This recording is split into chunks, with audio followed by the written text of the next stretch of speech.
इसके अलावा एमपी के सारे एग्जाम आप दे के आओ, इसमें हो जाएगा क्लास में कवर, ठीक है। चलो तो शुरू करते हैं मध्य प्रदेश की स्थिति। तो थोड़ा सा बेसिक देखेंगे, उसके बाद हम जो बहुत ज्यादा इंपॉर्टेंट है उस पर आएंगे, ठीक है। तो थोड़ा सा परिचय देखते हैं, वरना क्या है कि बुरा मान जाएगा हमारा मध्य प्रदेश की, भाई थोड़ा सा तो बता दो हमारे बारे में। तो चलो शुरू करते हैं। अब देखो ये जो फाइल है ये ऐसी इसलिए है क्योंकि ये फाइल बनाई गई है बाइलिंगुअल, और ये क्लास के बाद आपको पढ़ने के लिए दे दी जाएगी, तो आप रिवीजन भी कर सकते हो। हालांकि ये आपको 2 दिन बाद मिलेगी, अभी आपको क्या करना है, क्लास देखना है, ठीक है। तो यहाँ पर हिंदी रहेगा, यहाँ पर साइड में रहेगा इंग्लिश। तो इंग्लिश मीडियम वाले बच्चों के लिए भी कोई दिक्कत नहीं जाएगी। हाँ हाँ ठीक है। तो चलो शुरू करें, आज की क्लास को शुरू करते हैं। सबसे पहले सब लोग क्या करो, क्लास को लाइक कर दो, जो नए हैं चैनल को सब्सक्राइब करो, और अपने दोस्तों के साथ शेयर कर दो जिनके एग्जाम है, जो तैयारी कर रहे हैं, क्योंकि सबके पास ये पहुंचनी चाहिए क्लास। तो बेटा देखो बेसिक सी बात है, ये सबको पता है, और इसी बात पर हम चर्चा करेंगे कि मध्य प्रदेश का कुल क्षेत्रफल कितना है, 308252 वर्ग किलोमीटर है। ऐसा ही इंग्लिश में वहां पर लिखा हुआ है, 308252 वर्ग किलोमीटर है। ये तो आपको याद है, बोलोगे सर क्या पढ़ा रहा है, याद है। अभी आते हैं ना बेटा, ओरिजिनल जो है चीज उस पर अभी आते हैं, उसको भी पढ़ेंगे, ठीक है। गुड इवनिंग काजल, गुड इवनिंग एमपीपीएससी पाठशाला। तो बेटा देखो ये जो 308252 ठीक वर्ग किलोमीटर, ये भारत का 9.38% है। तो यदि आप इंडिया का ओवरऑल पूरा मैप बनाते हो, पूरा इंडिया मानते हो, तो उसमें से ये मध्य प्रदेश मानो तो 9.38% स्थान में मध्य प्रदेश फैला हुआ है, ठीक है। तो सर क्षेत्रफल में मध्य प्रदेश का कौन सा बेटा सेकंड स्थान हो जाएगा, क्षेत्रफल में दूसरा स्थान है, कोई दिक्कत की बात नहीं है। पहले स्थान पर है राजस्थान, ये बात हो गई, ठीक। पहले स्थान पर राजस्थान है, दूसरे स्थान पर एमपी है। तो एमपी एरिया वाइज भारत का सेकंड लार्जेस्ट स्टेट है, सेकंड बड़ा स्टेट है। यहां तक क्लियर है, बहुत सरल स्लाइड थी, ये तो हो गया। आगे बढ़ते हैं। आगे बढ़ने से पहले देखो बेटा, जो एफएसओ की तैयारी कर रहे हैं उनके लिए एक बात है कि एफएसओ की हिंदी नोट्स हैं, इंग्लिश नोट्स हैं, साथ में टेस्ट सीरीज है, ये आप ज्वाइन कर सकते हो। कंप्लीट हो गए हैं नोट्स, व्हाट्सएप ग्रुप में जोड़कर आपको प्रोवाइड करा दिए जाएंगे, ठीक है। बाकी इंग्लिश वाले भी, हिंदी वाले और टेस्ट सीरीज सब हैं। तो जो एफएसओ वाले बच्चे हैं वो इनको देख लीजिए एक बार, बहुत कम समय में पढ़ने के लिए बहुत ज्यादा इंपॉर्टेंट है। चलो अब बात करते हैं, थोड़ा सा इकोनॉमिक पे आते हैं। तो इंपॉर्टेंट बात हम करते हैं कि आज भारत की अर्थव्यवस्था जो है विश्व की चौथी बड़ी अर्थव्यवस्था है। भारत का इकोनॉमी में मानो तो कौन सा स्थान है, चौथा है नॉर्मल। और यदि आप ट्रिपल पी पर देखो, परचेस पावर प्रायोरिटी पर इंडिया की रैंक देखो, तो तीसरी पड़ती है। तो इंडिया का जीडीपी में कौन सा स्थान है, इंडिया का जीडीपी में चौथा स्थान है, याद रखना चौथे नंबर पर है। भारत ने किसको पीछे छोड़ा है बेटा, जापान को पीछे छोड़ा है। पहले जापान था यहां पर, ठीक। सबसे पहले अमेरिका, चीन, जर्मनी, जापान, फिर भारत था। अब भारत ने क्या किया, जापान को रिप्लेस कर दिया है और भारत पहुंच गया है चौथे नंबर पर। तो ये भारत का होगा कि भाई भारत अभी 4th नंबर पर है। अब भारत चौथे नंबर पर कैसे पहुंचा, तो भाई भारत को चौथे नंबर पर पहुंचाने के लिए बेटा भारत के जो 28 राज्य और 8 केंद्र शासित प्रदेश हैं, ये भी तो अपना योगदान देते हैं ना, देते हैं योगदान। तो मध्य प्रदेश ने कितना योगदान दिया, तो देश की अर्थव्यवस्था में मध्य प्रदेश लगभग 4.6% का योगदान करता है, 4.6% का योगदान मध्य प्रदेश करता है देश की इकोनॉमी में। पीडीएफ भी, हाँ पीडीएफ भी मिलेगी, कोई दिक्कत की बात नहीं है। तो मध्य प्रदेश कितना योगदान देता है बेटा, 4.6%, इसको याद कर लेना। 4.6% का योगदान मध्य प्रदेश इंडियन इकोनॉमी में दे रहा है। और मध्य प्रदेश की बात कर लो तो ओवरऑल 28 राज्य और 8 केंद्र शासित प्रदेशों में जीडीपी के मामले में 2023 में मध्य प्रदेश की रैंक 9वीं थी, मतलब 9वें नंबर पर था मध्य प्रदेश जीएसडीपी में, स्टेट की जीडीपी में। और 2024 में 10वां स्थान है। तो मध्य प्रदेश का 2023 में 9वें स्थान पर था, 2024 में जीडीपी में या जीएसडीपी में 10वें स्थान पर है भारत में, ये आपको याद कर लेना है। ओवरऑल भारत चौथी बड़ी अर्थव्यवस्था है, मध्य प्रदेश 4.6% ही योगदान देता है। 2023 में मध्य प्रदेश 9th बड़ी जीडीपी था, 2024 में कौन सी 10वीं बड़ी जीडीपी है। क्लियर हो गया। इंग्लिश मीडियम वाले बच्चे यहाँ इसको फोकस करेंगे, ठीक है। बाकी ये सुन तो सकते ही हैं सब, क्योंकि हम सब हिंदुस्तानी हैं, ठीक। तो हमको क्या करना है, यहां से इसको समझते चलना है, क्योंकि हम लोगों को समझ सको तो समझो दिल भर जानी, फिर भी दिल है हिंदुस्तानी, 2025 में महाराष्ट्र भारत का सबसे ज्यादा जीडीपी वाला राज्य है। क्वेश्चन बनेगा सबसे बड़ा जीडीपी वाला राज्य, तो आप बताओगे कि महाराष्ट्र जो है सबसे बड़ा जीडीपी वाला राज्य है, ये पूछा जाएगा। एमपी की रैंक तो क्या है बेटा, 2024 में 10वीं थी, 2023 में कौन सी थी, 23 में तो 9th थी सर, कोई दिक्कत की बात नहीं है। अभी फिलहाल महाराष्ट्र सबसे ज्यादा जीडीपी वाला राज्य है। बात कर लो 2047-48 तक भारत के जीडीपी में मध्य प्रदेश का योगदान 4.6 से बढ़ाकर 6% होने की उम्मीद है। मतलब विकसित भारत जब बनेगा तो मध्य प्रदेश अभी कितना योगदान दे रहा है, 4.6 दे रहा है, इसको बढ़ाकर 6% कर देना है। कितना, 6% कर देना है 2047 तक। मध्य प्रदेश ने भी इसीलिए क्या चलाया है, मध्य प्रदेश ने विकसित मध्य प्रदेश 2047 चलाया है। विकसित एमपी 2047 एक मध्य प्रदेश ने यहां पर बना लिया है डॉक्यूमेंट, नीति आयोग की ठीक सहायता से इसको बनाया गया है। चलो बेटा बताओ, मध्य प्रदेश का मिल्क प्रोडक्शन में कौन सा स्थान है। यदि मैं आपसे पूछूं कि मध्य प्रदेश का मिल्क प्रोडक्शन में देश में कौन सा स्थान है, मध्य प्रदेश का मिल्क का स्थान बताओ भारत में कौन सा है, तो आप क्या बोलोगे, कमेंट करके बताओ। आगे बढ़ते हैं।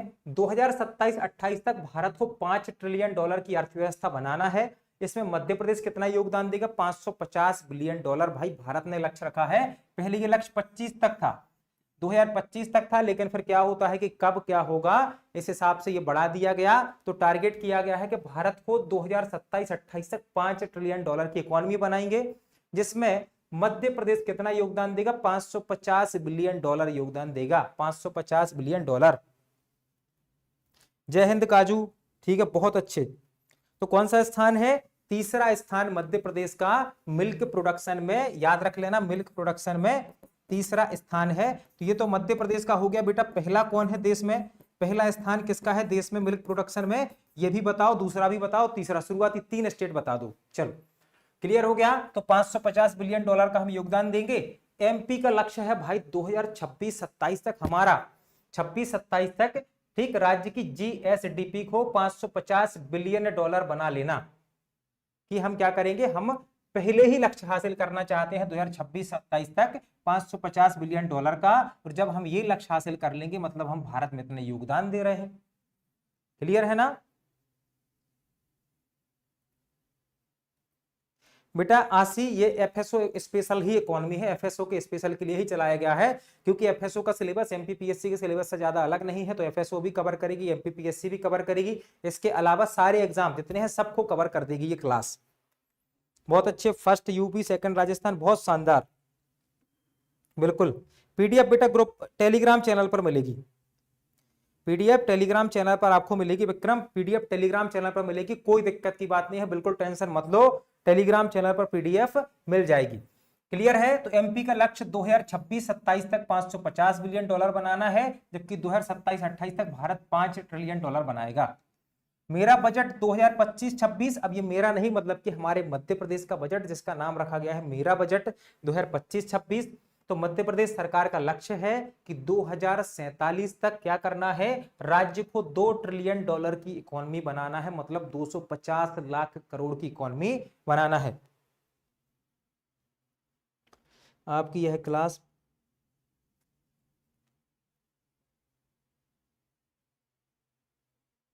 हाँ पवन, सारे क्वेश्चन कवर होते हैं। देखो असिस्टेंट प्रोफेसर का एग्जाम था बेटा, उसमें 5 नंबर की इकोनॉमी आनी थी, और 2-2.5 घंटे की क्लास में 5 नंबर की पूरी इकोनॉमी आई है, कोई क्वेश्चन बाहर नहीं गया था। ऐसा यहां होने वाला है, ठीक, यहां से भी सारे क्वेश्चन बनेंगे। इसके अलावा मैं आपको बता देता हूं कि ये जो मध्य प्रदेश की योजनाएं हैं बहुत परेशान करती हैं आप लोगों के लिए, तो मध्य प्रदेश की योजनाओं पर बहुत जल्दी आपको एक सेपरेट वीडियो मिलेगा, जो अगले 1 साल तक आपके लिए क्या है सेफ रखा रहेगा, उससे कोई क्वेश्चन बाहर नहीं जाएगा। तो मध्य प्रदेश की योजनाओं के लिए एक अलग वीडियो बनाएंगे। गुड इवनिंग अंजलि, क्लियर हो गया ना बेटा। चलो तो यहां तक देखो कि मध्य प्रदेश सरकार को 2047 तक क्या करना है, $2 ट्रिलियन की अर्थव्यवस्था बनानी है, मतलब कि 250 लाख करोड़, 250 लाख करोड़ की क्या करना है, यहां पर इकोनॉमी हमको बनाना है। एज पर द मेरा बजट 2025-26 द, ठीक, MP aims to make the state as a USD trillion economy by 2047। इसको याद रखना। आ जाइए, टिल्लू भाई भी आ चुके हैं। चलो बेटा ठीक है। सर जी नोट्स बनाएंगे बता दीजिए। हाँ नोट्स बना लो बेटा, 2-2.5 घंटे की क्लास रहेगी, सब कुछ खत्म हो जाएगा 2-2.5 घंटे में। जितने भी एग्जाम है सबके लिए इंपॉर्टेंट है। ठीक चलो अगला है, भारत को 2047 तक 30 ट्रिलियन डॉलर की इकोनॉमी बनाना है। देखो 27-28 तक कौन सी इकोनॉमी बनाना है, 5 ट्रिलियन डॉलर की। लेकिन इसी को अपन कितना ले जाएंगे, 2047 तक भारत 5 से पहुंचेगा कितना, 5 ट्रिलियन से पहुंच जाएगा 30 ट्रिलियन। मतलब कि सीधा 6 गुना ज्यादा वृद्धि करना है भारत को अपनी इकोनॉमी में। 2047 तक बनाना है 30 ट्रिलियन की इकोनॉमी इंडिया को।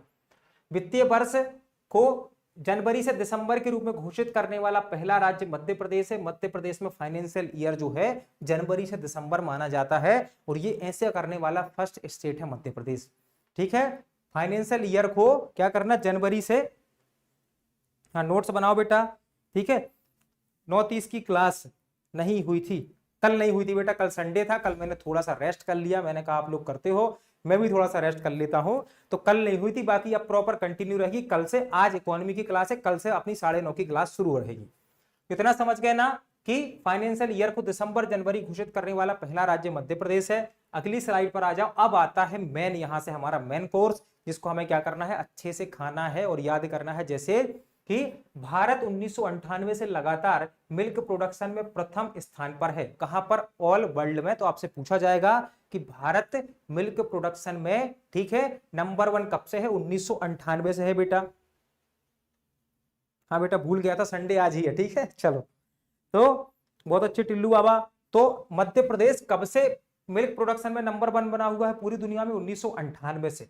और पूरे विश्व का 25% तो 1/4 मिल्क प्रोडक्शन तो इंडिया ही कर लेता है। कितना कर लेता है, इंडिया ही कर लेता है 1/4 मिल्क प्रोडक्शन। और याद रखना मध्य प्रदेश देश का तीसरा सबसे बड़ा मिल्क प्रोडक्शन वाला राज्य है। मध्य प्रदेश 3rd नंबर पर है। पहले स्थान पर कौन होगा, उत्तर प्रदेश, फिर राजस्थान, फिर मध्य प्रदेश। कैसे याद रखोगे बेटा, सर कठिन है, उराम याद कर लो, उराम। यूपी राजस्थान मध्य प्रदेश, यूपी राजस्थान मध्य प्रदेश, ये ट्रिक याद रखना, सब कुछ याद रहेगा। हाँ संडे आज है, मैं भूल गया था। चलो आ जाओ पारस, ठीक है इतना समझ गए। अब देखो याद रखना 1970 में ऑपरेशन फ्लड शुरू हुआ, जिससे भारत मिल्क प्रोडक्शन में आत्मनिर्भर बना है। ऑपरेशन फ्लड मतलब कि श्वेत क्रांति। श्वेत क्रांति के जनक हैं वर्गीज कुरियन। वर्गीज कुरियन है श्वेत क्रांति के जनक, याद कर लो ठीक है। प्रति व्यक्ति यदि आप बात करोगे दुग्ध उपलब्धता या फिर मिल्क अवेलेबिलिटी की, तो मध्य प्रदेश में ठीक 652 ग्राम, 652 ग्राम है, और भारत में कितना है, 471 ग्राम प्रतिदिन है। ये समझ गए, ये है क्या, मिल्क अवेलेबिलिटी है मध्य प्रदेश में और इंडिया में। इसको सुधार लेना, यहां से थोड़ा सा ये यहां पर मिसप्रिंट हो गया। ठीक है चलो इतना हो गया। अब बात करते हैं देश में प्रथम मध्य प्रदेश की उपलब्धियां क्या है, मतलब मध्य प्रदेश में कौन कौन से अचीवमेंट किए हैं। तो यहां पर देखो कि दलहन उत्पादन में एमपी फर्स्ट है, इसका कोई काट नहीं है। दूसरा देखो खाद्यान्न उत्पादन में मध्य प्रदेश दूसरे नंबर पर है। तिलहन उत्पादन में मध्य प्रदेश दूसरे स्थान पर है। गेहूं उत्पादन में भी मध्य प्रदेश सेकंड पर है। याद रख लो, देखो दलहन में हम फर्स्ट हैं, मसाले में हम फर्स्ट हैं, याद रख लेना मसाले में है, चना में भी हम फर्स्ट हैं, सोयाबीन में भी हम फर्स्ट हैं। किसमें, सोयाबीन में भी हम फर्स्ट माने जाएंगे। हाँ बहुत शानदार टिल्लू भाई। हाँ सब इसी से हो जाएगा पवन, सब कुछ इसी से हो जाएगा, सब इसी से आएगा। ठीक है फिक्स इतना ही आएगा। तो दलहन उत्पादन में देश में पहले स्थान पर हो गए। ठीक है, खाद्यान्न उत्पादन में दूसरे पे हो गए, तिलहन उत्पादन में दूसरे पे हो गए। इसके अलावा गेहूं उत्पादन में भी मध्य प्रदेश का सेकंड स्थान है। तो कैसे याद रखोगे, गेहूं खाती 2 बार, क्या करती है, गेहूं खाती 2 बार। कितनी बार खाती है, 2 बार खाती है, याद रखना। ये तो गेहूं से गेहूं है, खा से होगा खाद्यान्न, ती से होगा तिलहन। समझ गए, गेहूं खाद्यान्न तिलहन, और कितनी बार, 2 बार, मतलब कि दूसरे स्थान पर है। बहुत अच्छे, गुड इवनिंग केशर। सोयाबीन में फर्स्ट है बिल्कुल बेटा। ठीक है बलराम, हाँ आ जाइए बलराम। ठीक है चलो, तो यहां तक क्लियर हो गया। ये तो सेकंड हो गया। प्रथम में हम देख रहे हैं दलहन में प्रथम हो गया। इसके अलावा सोयाबीन हो गया आपका, चना हो गया, ठीक है, मसाला हो गया, तो देखो क्या करना है, चना दाल मसाला वाली होना चाहिए, चना दाल मसाला वाली खाओ, फिर उसके बाद सो जाओ। तो चना दाल मसाला और सोयाबीन मतलब कि प्रथम स्थान याद रखना। तो दाल कैसी खाओगे, चना दाल मसाले वाली खाकर सो जाएंगे, चना दाल मसाले वाली खाकर सो जाएंगे। ये ट्रिक है तो आपको याद रहेगा, ये पहले नंबर वाले स्थान है राज्य में। ठीक, अब मध्य प्रदेश को याद रखना कि राज्य कृषि एवं मूल्य आयोग गठित करने वाला देश का पहला राज्य है मध्य प्रदेश। ऐसा पहला स्टेट है जिसने कृषि एवं मूल्य आयोग बनाया था। यह प्रश्न पूछा गया था अभी ईएसवी की परीक्षा में कि कौन सा पहला स्टेट था। इसके अलावा वनों का राष्ट्रीयकरण करने वाला देश का पहला राज्य मध्य प्रदेश है। 1970 में सभी वनों का राष्ट्रीयकरण कर दिया गया। ठीक है बेटा, याद रखना 1964 में तेंदुपत्ता का राष्ट्रीयकरण हुआ। 1964 में तेंदुपत्ता अधिनियम लाया गया और तेंदुपत्ता का राष्ट्रीयकरण किया गया। अब आप लोग बताओ बांस का राष्ट्रीयकरण कब किया गया था, बांस का राष्ट्रीयकरण कब किया गया था। बहुत अच्छे, बिल्कुल सही है अंजलि, सोया स्टेट है मध्य प्रदेश। हाँ, मोटा अनाज मूंगफली सरसों में तीसरे नंबर पर है, बिल्कुल इसको अभी देखेंगे हम, ठीक है, पढ़ेंगे इसके बारे में भी। तो इसमें मध्य प्रदेश थर्ड नंबर पर रहेगा। बांस का राष्ट्रीयकरण बताओ कब हुआ था, बिल्कुल सही आंसर देना। अंजलि ने 1970 बताया है, बाकी लोग आंसर दीजिए बांस का राष्ट्रीयकरण। चलो बेटा देखो यहां पर इंडस्ट्री में देखो 2025 को हमने इंडस्ट्रियल ईयर घोषित किया है। क्या घोषित किया है, इसको हमने घोषित किया है औद्योगिक वर्ष 2025 को। इसको याद रखना, ये आ जाएगा, मध्य प्रदेश उद्योग को बहुत बढ़ावा दे रहा है तो ये आ जाएगा। इसके अलावा औद्योगिक संवर्धन नीति 2025 में लाई गई और इसमें कहा गया है कि 2030 तक राज्य का जीडीपी 2.9 लाख करोड़ से बढ़ाकर 6 लाख करोड़ करना है इंडस्ट्री के क्षेत्र में। तो इंडस्ट्री के क्षेत्र में अभी जीडीपी कितना है, 2 लाख करोड़ से बढ़ाकर 6 लाख करोड़ लेकर जाना है। बहुत अच्छे। बांस का राष्ट्रीयकरण 1973, बिल्कुल बहुत अच्छे बेटा, मुझे उम्मीद थी कि आप सही आंसर दोगे, बहुत शानदार है। चलो बताओ बेटा साल का राष्ट्रीयकरण कब हुआ, साल नाम का जो वृक्ष है उसका भी राष्ट्रीयकरण करते हैं, कब हुआ ये भी कमेंट करके बताओ। क्लियर हो गया। तो उद्योग संवर्धन नीति 2025 में लाई गई तो राज्य के 2.9 लाख करोड़ से बढ़ाकर जीडीपी को 6 लाख करोड़ कर देंगे। कब तक, 2030 तक कर देंगे, कोई दिक्कत की बात नहीं है। चलो पेन चेंज कर लेते हैं, आगे बढ़ते हैं। एमएसएमई की बात कर लो, छोटे उद्योगों की बात कर लो, मध्यम लघु उद्योगों की बात कर लेते हैं। तो 2023-24 में 4.57 लाख मतलब कि 4,57,000 एमएसएमई यूनिटों का पंजीकरण हुआ, जिसमें 22,77,000 लोगों को रोजगार मिला है। कितने को, 22,77,000 लोगों को रोजगार मिला है। एमपीपीएससी के मेंस में ये सीधा क्वेश्चन पूछा गया था, कितने पंजीकृत हुए, कितने रोजगार दिए गए। बहुत अच्छे। 1975 बिल्कुल सही है, 1975 बिल्कुल सही है। तो याद रख लो 2023-24 में कितने, 4.5 लाख याद रखो। एमएसएमई खुले 4.5 लाख, क्या खुले, उद्योग खुले, जिसमें लगभग 22,77,000 लोगों को रोजगार मिला। स्टार्टअप नीति 2022 में आई थी, कब आई थी, 2022 में आई थी स्टार्टअप नीति। और कहा गया कि मध्य प्रदेश में स्टार्टअप जो है 114% बढ़े। कितने, 114% स्टार्टअप बढ़े बेटा, कितने, 114% बढ़े हैं। और यदि हम बात कर लें महिलाओं की, नारी शक्ति की, तो वो और ज्यादा आगे निकली, 136% की ग्रोथ हुई है महिला स्टार्टअप में। बहुत अच्छे गौरी, 136% की ग्रोथ हुई है किसमें, महिला स्टार्टअप में। कोई दिक्कत की बात नहीं टिल्लू भाई, चलता है, गूगल भी करो, लेकिन आंसर देना बहुत जरूरी है। इंपॉर्टेंट ये है कि आप प्रयास करते हैं कि नहीं करते हैं।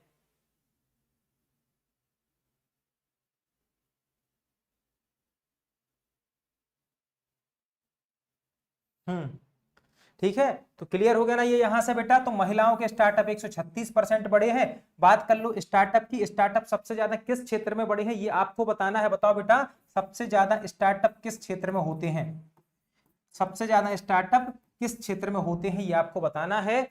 बताइए बेटा सबसे ज्यादा स्टार्टअप किस क्षेत्र में होते हैं। यहां पर आ जाओ, आर्थिक योगदान की बात कर लेते हैं, थोड़ा सा इकोनॉमिक कंट्रीब्यूशन की बात करते हैं। तो देखो द्वितीयक क्षेत्र मतलब कि सेकेंडरी क्षेत्र, जिसमें क्या आता है, सेकेंडरी क्षेत्र मतलब कि उद्योग वाला क्षेत्र, इंडस्ट्रियल क्षेत्र आता है सेकेंडरी सेक्टर में। तो सबसे ज्यादा योगदान देता है निर्माण, फिर कौन देता है, फिर देता है विनिर्माण, और फिर देती है बिजली, गैस और जल, तीसरे नंबर पर इसका रहता है। बहुत अच्छे बेटा। IT industry. हाँ हाँ देवा, सारी एमपी कवर होगी देवा, कोई दिक्कत की बात नहीं है, ठीक है। चलो, तो आईटी सेक्टर में सबसे ज्यादा स्टार्टअप हुए हैं, ठीक है। जितने बच्चे पढ़ते हैं उन सबको पता है आईटी सेक्टर में हुए हैं, तो इसको हमको याद रखना है। सबसे ज्यादा इंफॉर्मेशन टेक्नोलॉजी के सेंटर पर बने हैं क्या, स्टार्टअप। लेकिन यदि बात करो, आप निकलोगे इंदौर में, भोपाल में, बड़ी बड़ी सिटी में निकलोगे, तो आपको लगेगा कि जितने भी पढ़ने वाले थे सब क्या कर रहे हैं, चाय की दुकान खोल रहे हैं। तो हमें लगता है कि स्टार्टअप इस क्षेत्र में भी है। तो जैसे बात भी करते हैं, हम क्या करते हैं कि भोली सी सूरत हाथ में केटली, दूर खड़ा चिल्लाए चाय चाय। यह है, तो याद रखना सबसे ज्यादा स्टार्टअप आईटी सेक्टर में है। उसके बाद इंडस्ट्री में बात कर लो, सबसे ज्यादा योगदान रहता है निर्माण का। निर्माण क्या कहलाता है बेटा, जो आप बिल्डिंग देखती हो, भवन देखती हो, जो बन रहा है ना, ये जो कंस्ट्रक्शन है, ये निर्माण कहलाता है। तो सर बी निर्माण क्या है बेटा, कारखाने में बन रहा है चीज, वो बी निर्माण कहलाता है। तो बी निर्माण का कॉन्ट्रीब्यूशन कितना है, 37%, 37.1% का इसमें कंट्रीब्यूशन है। यहां पर एक डॉट लगाओ, ठीक है। यहां पर कितना है, 37.1%, देखो ये लिखा हुआ है, ठीक है। तो 37% इसका कंट्रीब्यूशन है। बाकी बिजली, गैस और जल का योगदान 15.5% है। तो ये इतना आपको याद रख लेना है, ठीक है। चलो, ये तो हो गया, ठीक है। तीसरा क्षेत्र है तृतीय क्षेत्र, जिसको कहते हैं सेवा क्षेत्र या फिर सर्विस सेक्टर। इसमें सबसे ज्यादा योगदान देता है व्यापार, होटल और रेस्टोरेंट, 28% के आसपास। अब देखो भाई, हमारा क्या इंपॉर्टेंस है कि हमने क्या किया, अगर हमारा व्यापार सेट हो गया तो हम क्या करेंगे, घूमने जाएंगे, होटल में रुकेंगे और रेस्टोरेंट में खाना खाएंगे। तो ये आपको याद रख लेना है। तो ये किसका है, टर्सरी सेक्टर वाला है बेटा, इसको याद रखें। अब बात कर लो, मध्य प्रदेश में 7 नए औद्योगिक क्षेत्र क्या है, सैंक्शन हुए हैं। और देखो एक चीज मैं आपको अभी बताता हूं, मैंने 3 महीने पहले असिस्टेंट प्रोफेसर के लिए क्लास ली थी जून में। 1 जून को पेपर था, उससे पहले मैंने क्लास ली थी। उस क्लास में 2-2.5 घंटे मैंने पढ़ाया था। 2-2.5 घंटे में मैंने सब पढ़ाया था। और वो इकोनॉमी अभी मध्य प्रदेश के एग्जाम हो रहे हैं, उनमें भी बाहर नहीं जा रही है। उस क्लास से इकोनॉमी अभी तक बाहर नहीं जा रही है। ये जो इंडस्ट्रियल सेक्टर है, मैंने जून के पहले पढ़ाए थे, मई में, और ये 4-5 दिन पहले एक एग्जाम हुआ, उसमें पूछे गए। ये ऐसे कैसे आपको उस क्लास में देखने को मिलेंगे हर चीज। तो 7 नए औद्योगिक क्षेत्र स्वीकृत हैं, जैसे मोहना ग्वालियर में। तो भाई मोहन कौन थे, मोहन कौन थे भाई, मोहन थे ग्वाले। भगवान श्री कृष्ण कौन थे, ग्वाले थे, याद रख लो, ठीक है।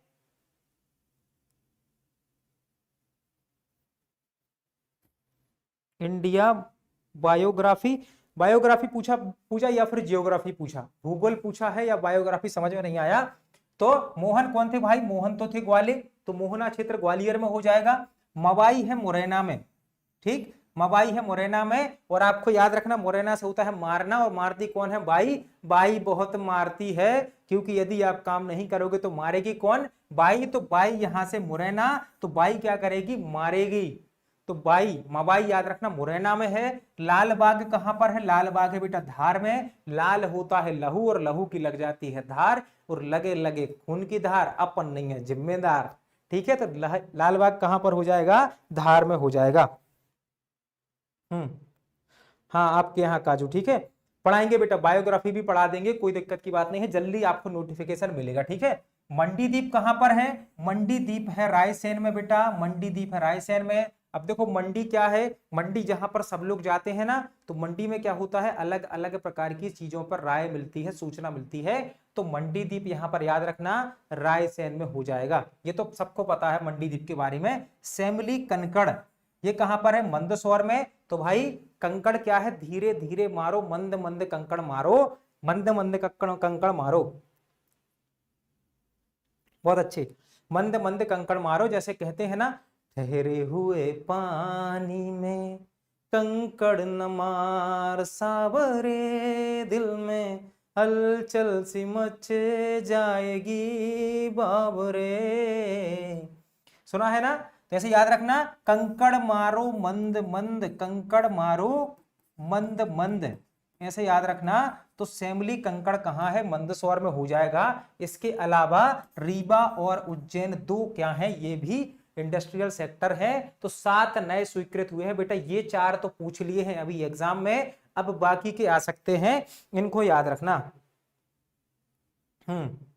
चलो, इतना याद कर लोगे ना, कोई दिक्कत नहीं। अभी तक देखो जितनी भी हम क्लास पढ़ते हैं ना, 9:30 बजे की, दोपहर में 2 बजे की, सुबह की 9 बजे की करंट अफेयर्स, जो हम पढ़ते हैं ना वो सब यहाँ है, और जो बेटा लगातार प्रैक्टिस करेगा ना उस पे सब बनेगा। और मेरा ये वादा है कि यदि आप लगातार क्लास में रहते हो मेरे साथ अपने एग्जाम तक, तो आप ऐसे गिनोगे जीएस को। कैसे बहेगा, मेरा डायलॉग क्या है, जैसा सिंदूर बहता है वैसा जीएस बहने लगेगा, ये फिक्स है। चलो, औद्योगिक कॉम्प्लेक्स ऐसे लिख कर पढ़ाना मेरा नेचर नहीं है कि मैं पूरा लिख कर लाता हूं पढ़ाता हूं, लेकिन आज इसलिए लाना पड़ा बेटा कि जो बच्चे हैं उनको क्या है, रिवीजन करने के लिए पीपीटी भी चाहिए, इसलिए इस प्रकार का हम लेकर आए हैं। मिथुन दा सॉन्ग, ठीक है, मिथुन दा का सॉन्ग है, मिथुन दा को दादा साहेब फाल्के मिला है। बाकी मिथुन दा का आप सब जानते हो कि साइकिल के पीछे छिप जाएंगे, साइकिल के पीछे छिप जाएंगे और गोली नहीं लगेगी। चलो, इलेक्ट्रॉनिक कॉम्प्लेक्स और एयर कार्गो कॉम्प्लेक्स दो कहां पर बन रहे हैं, इंदौर में बन रहे हैं। तो देखो, ई से होता है इलेक्ट्रॉनिक्स, ई से होता है इंदौर। यदि बात करो कि मध्य प्रदेश का आपसे पूछा जाए कि एक शहर बताओ जहां बिजली नहीं जा सकती, तो आप बोलोगे इंदौर। कहां, इंदौर। हालांकि चली जाती है, लेकिन आप याद रखना ई से इलेक्ट्रॉनिक्स, ई से होता है इंदौर, ठीक है, याद रख लो। और एयर कार्गो कॉम्प्लेक्स भी इंदौर में है। बाकी एग्रो या कृषि कॉम्प्लेक्स ये कहां पर है, छिंदवाड़ा में। छिंदवाड़ा में होते हैं मक्का, ठीक, छिंदवाड़ा में होता है मक्का। Thank you Anjali. Sir, mamma बोल रही कि आपके सर होशियार हैं, सब आता है, ठीक है। चलो बेटा, ठीक है, थैंक यू बोल देना आंटी जी को। तो चलो यहां से याद रखना, एग्रो कॉम्प्लेक्स कहां पर है, छिंदवाड़ा में है एग्रो कॉम्प्लेक्स। तो अपन कैसे याद रखेंगे, अपन याद रखेंगे, छींक आती है जब तो कहते हैं ए छी। कैसे करते हैं, ए छी। तो एग्रो छिंदवाड़ा, एग्रो छिंदवाड़ा ऐसे हम याद रखेंगे। स्टील कॉम्प्लेक्स है सागर में, मैन ऑफ स्टील, हमारा जिला क्या है, सागर है, ठीक है। तो मैन ऑफ स्टील सागर होता है, याद रखना। स्टील कॉम्प्लेक्स कहां पड़ेगा बेटा, सागर में। चलो, चमड़ा कॉम्प्लेक्स कहां पर पड़ेगा, चमड़ा कॉम्प्लेक्स पड़ेगा देवास में, पड़ेगा चमड़ा कॉम्प्लेक्स। यहां पर देवास में हो जाएगा चमड़ा कॉम्प्लेक्स। इसके अलावा रेडीमेड गारमेंट और ज्वेलरी ये सब आपको इंदौर में मिलेंगे। भाई शादी है किसी के घर में तो कहते हैं शॉपिंग करने जाना है, कहाँ जाना है, ये जाना है इंदौर। फिर कहाँ जाएंगे, इंदौर ही जाएंगे, क्योंकि मम्मी वहीं पर अच्छे कपड़े मिल जाते हैं, वहीं पर अच्छी ज्वेलरी मिल जाती है, हम तो इंदौर चले जाएंगे, कोई दिक्कत की बात नहीं है, बढ़िया सर से भी मिल लेंगे, ऐसा हो जाता है। स्पोर्ट कॉम्प्लेक्स कहाँ है बेटा, नागौद में। स्पोर्ट कॉम्प्लेक्स बनेगा नागौद में। कहां पर बनेगा, स्पोर्ट कॉम्प्लेक्स बनेगा नागौद में। ये वाला कलर तो दिख नहीं रहोगा, कलर यहां पर चेंज करेंगे, स्पोर्ट कॉम्प्लेक्स बना देंगे बेटा नागौद में, नागौद में, ठीक है। इसके अलावा प्लास्टिक पार्क तो रायसेन में है। प्लास्टिक पार्क तमोट स्थान है, कहां का, तमोट है रायसेन का, जहां पर प्लास्टिक पार्क है, ठीक है बेटा। तो तमोट कहां पर है, तमोट है, याद रखना रायसेन में, यहां पर तमोट में प्लास्टिक पार्क बनाया गया है, इसको याद रखेंगे। फार्मा पार्क है बेटमा धार में। और बेटा अब मैं आपको एक फैक्ट बता रहा हूं, इसको याद कर लो कि मध्य प्रदेश सरकार में सबसे ज्यादा निर्यात जो किया जाता है वो किया जाता है फार्मा का। मध्य प्रदेश सबसे ज्यादा क्या करता है, फार्मा वस्तुओं का निर्यात करता है। और मध्य प्रदेश ने लक्ष्य रखा है कि 2030 तक भारत का 50% फार्मा प्रोडक्ट हम बेचेंगे। मतलब मध्य प्रदेश का लक्ष्य है 2030 तक भारत का 50% फार्मा उत्पाद निर्यात करने का, फार्मा उत्पाद निर्यात करने का। मतलब एक्सपोर्ट के मामले में हम देखो तो भारत का 50% फार्मा प्रोडक्ट मध्य प्रदेश ने लक्ष्य रखा है 2030 तक निर्यात करने का। 2030 तक मध्य प्रदेश को हेपेटाइटिस सी खत्म करना है, हेपेटाइटिस सी खत्म करना है। अभी एक हफ्ते पहले ये पूछा गया है परीक्षा में, और उसके जस्ट परीक्षा के एक दिन पहले ही मैं पढ़ाया था, मैंने इसको पढ़ाया था। एक स्टूडेंट का मैसेज आता है, सर कल रात में देखा, आज एग्जाम में सही करके आ गया। हमने कहा बहुत अच्छे बेटा। तो फार्मा पार्क समझ गए, बेटमा धार में बनेगा, मध्य प्रदेश 50% इसको करेगा। मध्य प्रदेश का यदि आप देखो ओवरऑल, ठीक है, सबसे ज्यादा निर्यात करने वाला जिला कौन सा है, तो यदि हम बात करें इकोनॉमिक सर्वे की बेटा, तो इंदौर, धार और रायसेन। तो कैसे याद रखोगे, इधरा, इधरा हम याद रखेंगे, इंदौर, धार और रायसेन ये सबसे ज्यादा एक्सपोर्ट करने वाले टॉप 3 जिले हैं। तो इनकी बेटा ट्रिक याद कर रखना, इंदौर, धार और रायसेन आ सकते हैं। ये इकोनॉमिक सर्वे का है, लेकिन अभी लेटेस्ट जो न्यूज में आया था, पेपर में आया था, धार नंबर 1 हो गया है, तो लिखा रहेगा वहां पर, ठीक है। चलो अगला है यहां पर कि federation of Madhya Pradesh chamber of commerce and industries FMPCCI की स्थापना 1976 में हुई। मध्य प्रदेश का फेडरेशन चैम्बर ऑफ कॉमर्स कब बना? ये प्रश्न आ चुका है एग्जाम में, कई बार आ चुका है एग्जाम में, तो हमको याद रखना है ये 1976 में बना था। आपको तो इतना बस याद रख लेना, चैम्बर ऑफ कॉमर्स, इतना आपने याद कर लिया, चैम्बर ऑफ कॉमर्स मतलब आप पर ये बन जाएगा, ये 1976 का है, फिर आपको समझ में आ जाएगा क्या पूछा गया है। दूसरा है राज्य का शुष्क बंदरगाह या फिर ड्राई पोर्ट क्या है? पीथमपुर, जो कहां पर है? धार में है, स्थित है। यहां पर एक ग्रीनफील्ड सेज भी बनेगा। तो ग्रीनफील्ड सेज कहां पर प्रस्तावित है? धार में। यहां पर पीएम मित्र पार्क बनाया गया है, धार में ही क्या बनाया गया है? पीएम मित्र पार्क। पीएम मित्र पार्क यहां बनाया गया है धार में। इसके अलावा मल्टी मॉडल लॉजिस्टिक पार्क भी धार में है। लॉजिस्टिक पार्क भी कहां पर है बेटा? ये भी धार में बनाया गया है। ये दोनों चीजें याद रखना। बाकी वस्त्र पार्क तो भाई शॉपिंग करने तो इंदौर ही आओगे, तो वस्त्र पार्क कहां पर बनेगा? इंदौर में, कोई दिक्कत की बात नहीं है। चलो इतना क्लियर हो गया? हाँ बहुत शानदार। चलो बेटा सबको मतलब याद है। बता दो मध्य प्रदेश का गेहूं उत्पादन में कौन सा स्थान है? कमेंट करके बताओ मध्य प्रदेश का गेहूं उत्पादन में स्थान। तो वस्त्र पार्क तो हो गया, टेक्सटाइल पार्क इंदौर क्लियर हो गया ना। चलो इंदौर को रत्न एवं आभूषण उद्योग, तो हमने बात की जेम्स और ज्वेलरी, कहाँ खरीदने आओगे? जेम्स एंड ज्वेलरी खरीदने इंदौर ही तो आओगे। इंदौर में आओगे, जेम्स ज्वेलरी खरीदोगे, तो ये याद रखना यहाँ का क्या हो जाएगा? इंदौर हो जाएगा बेटा। जेम्स एंड ज्वेलरी वाला सेक्टर भी अपना इंदौर में बनेगा। चलो अगला है राज्य में औद्योगिक भूमि प्रबंधन नियम 2019 लागू है। मतलब कि जहां उद्योग स्थापित होता है तो भूमि को कैसे अधिग्रहित करना है, कितना किसको मुआवजा देना है, ये सब नियम 2019 में बनाए गए थे। बहुत अच्छे मोनिका, राजेश। दूसरा स्थान है बहुत अच्छे कुमकुम गौरी। दूसरा स्थान गेहूं उत्पादन में मध्य प्रदेश का देश में दूसरा स्थान है। चलो मैंने ये मान लिया कि आप लोग सही बोल रहे हो। अब मैं बोलता हूं कि मध्य प्रदेश का मैंगनीज उत्पादन में कौन सा स्थान है, बता दो। चलो पहली औद्योगिक नीति 1972 में ले आए। हमने क्या कर दिया? 1972 में पहली इंडस्ट्रियल पॉलिसी लागू कर दी। मध्य प्रदेश की पहली इंडस्ट्रियल पॉलिसी 1972 में आ गई। कोई दिक्कत की बात नहीं sir. Madhya Pradesh industry development corporation की लैंड पूलिंग योजना 2019 से लागू की गई है। याद रखना, लैंड पूलिंग योजना भूमि संबंधी योजना है, 2019 से चल रही है। ये आपका एक एग्जाम हुआ था ESB का आबकारी वाला, उसमें आया था, तो इसको याद रखना। लैंड पूलिंग योजना ये आया है। लैंड पूलिंग योजना कब से चल रही है? 2019 से चल रही है लैंड पूलिंग योजना, इसको याद रख लो। बाकी राज्य का व्यापार केंद्र ट्रेड सेंटर भोपाल में स्थापित किया गया है। अब देखो ये बहुत कंफ्यूजन वाला पॉइंट है, लेकिन हम इसको अभी दिमाग में बैठाएंगे कि मध्य प्रदेश की व्यावसायिक राजधानी इंदौर है, लेकिन यदि ट्रेड सेंटर की बात की जाए तो आप बताओगे ट्रेड सेंटर कहां पर है बेटा? ट्रेड सेंटर है, हाँ कुमकुम बहुत अच्छे, फर्स्ट है। तो बेटा याद रखना HMT आपको याद रखना है। HMT में मध्य प्रदेश पहले स्थान पर है। हीरा, मैंगनीज और तांबा, हीरा मैंगनीज और तांबा, इनमें मध्य प्रदेश पहले स्थान पर है। इसमें HMT में मध्य प्रदेश पहले स्थान पर है। और हीरा के संबंध में फिर हम एक गाना भी गाते हैं, पन्ना की तमन्ना है कि हीरा उससे मिल जाए। बहुत अच्छे। बालाघाट मलाजखंड जो है तांबे के लिए फेमस है, बिल्कुल बेटा। तो मध्य प्रदेश का व्यापार केंद्र कहाँ है? भोपाल में है मध्य प्रदेश का व्यापार केंद्र।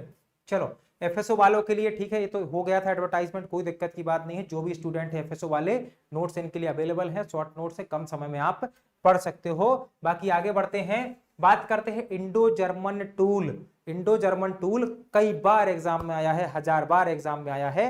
इंडो जर्मन टूल ये इंदौर में है, 1994 में बना। और किसकी सहायता से?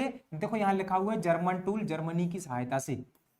तो इंदौर जर्मन टूल किसकी सहायता से बना? जर्मनी की सहायता से बना। ये पूछा जाता है, लेकिन बच्चे क्या करते हैं, कभी कभी होशियारी में गलत कर देते हैं कि अरे इतना आसान थोड़ी पूछेगा। ये है। मध्य प्रदेश MSME नीति कब आई? 2021 में आई।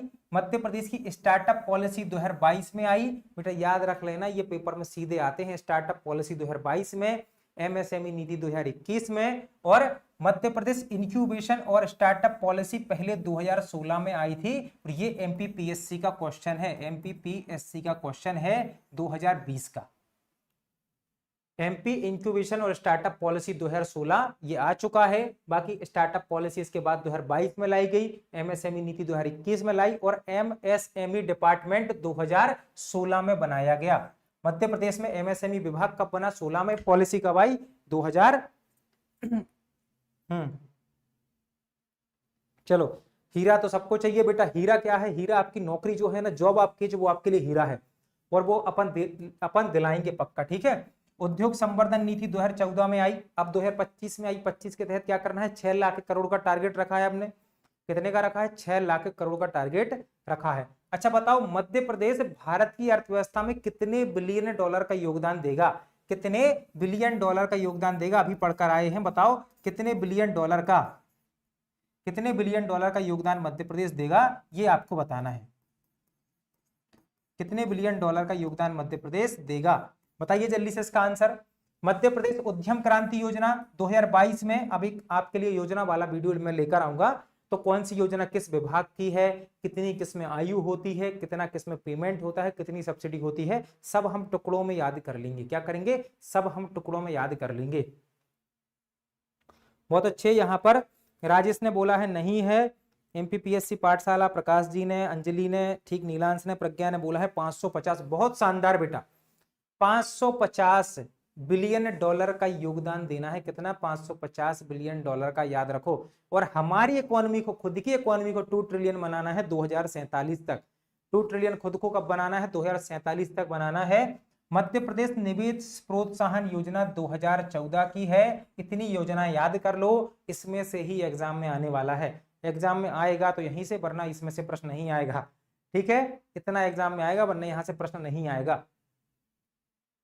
चलो बात कर ले थोड़ी सी इंडस्ट्री के बारे में, बात कर लो। देखो इसके बाद अभी हम एसडीजी पढ़ने वाले हैं बहुत अच्छे तरीके से। बहुआयामी गरीबी को जानेंगे कि बहुआयामी गरीबी में जो कंफ्यूजन है वो क्या है, उसको दूर करेंगे। तो ये भी हम अभी पढ़ेंगे, ठीक है। चलो तो देखो, प्रथम सीमेंट फैक्ट्री बेटा, पहली सीमेंट फैक्ट्री बानमौर में 1922-23 में लगाई गई थी। The first cement factory of Madhya Pradesh was establish at Banmore in 1922 और 1923।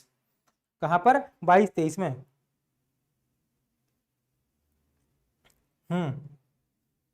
हीरा में क्या होता है? नौकरी हीरा नहीं है, ठीक है। नौकरी क्या है बताइए राजेश जी, नौकरी क्या हो जाएगी फिर? चलो ये हो गया। प्रथम शुगर मिल, भाई शक्कर खाने का बहुत शौक है बच्चों को, क्या करते हैं? बढ़िया, ऐसा ले लिया हाथ में और ऐसे शक्कर चबा लिए चले जा रहे हैं, दांत खराब हो रहे हैं, तो ऐसे करते हैं ना बच्चे। तो याद रखना, यहाँ पर प्रथम, यहाँ पर जावरा 1934 में बनाई गई थी। ये बेटा याद रखना, जावरा है रतलाम में। ईयर याद रखना 22-23 1934, ठीक है। उसके बाद प्रथम कपड़ा मिल बुरहानपुर में 1906-7 में खोली गई थी। ये भी आप सबको याद है, बहुत नॉर्मल है। और पहला कागज कारखाना नेपा नगर में 1947 में खोला गया था। तो ये मध्य प्रदेश के स्टेट जो उद्योग हैं उनके पहले पहले कारखाने हैं।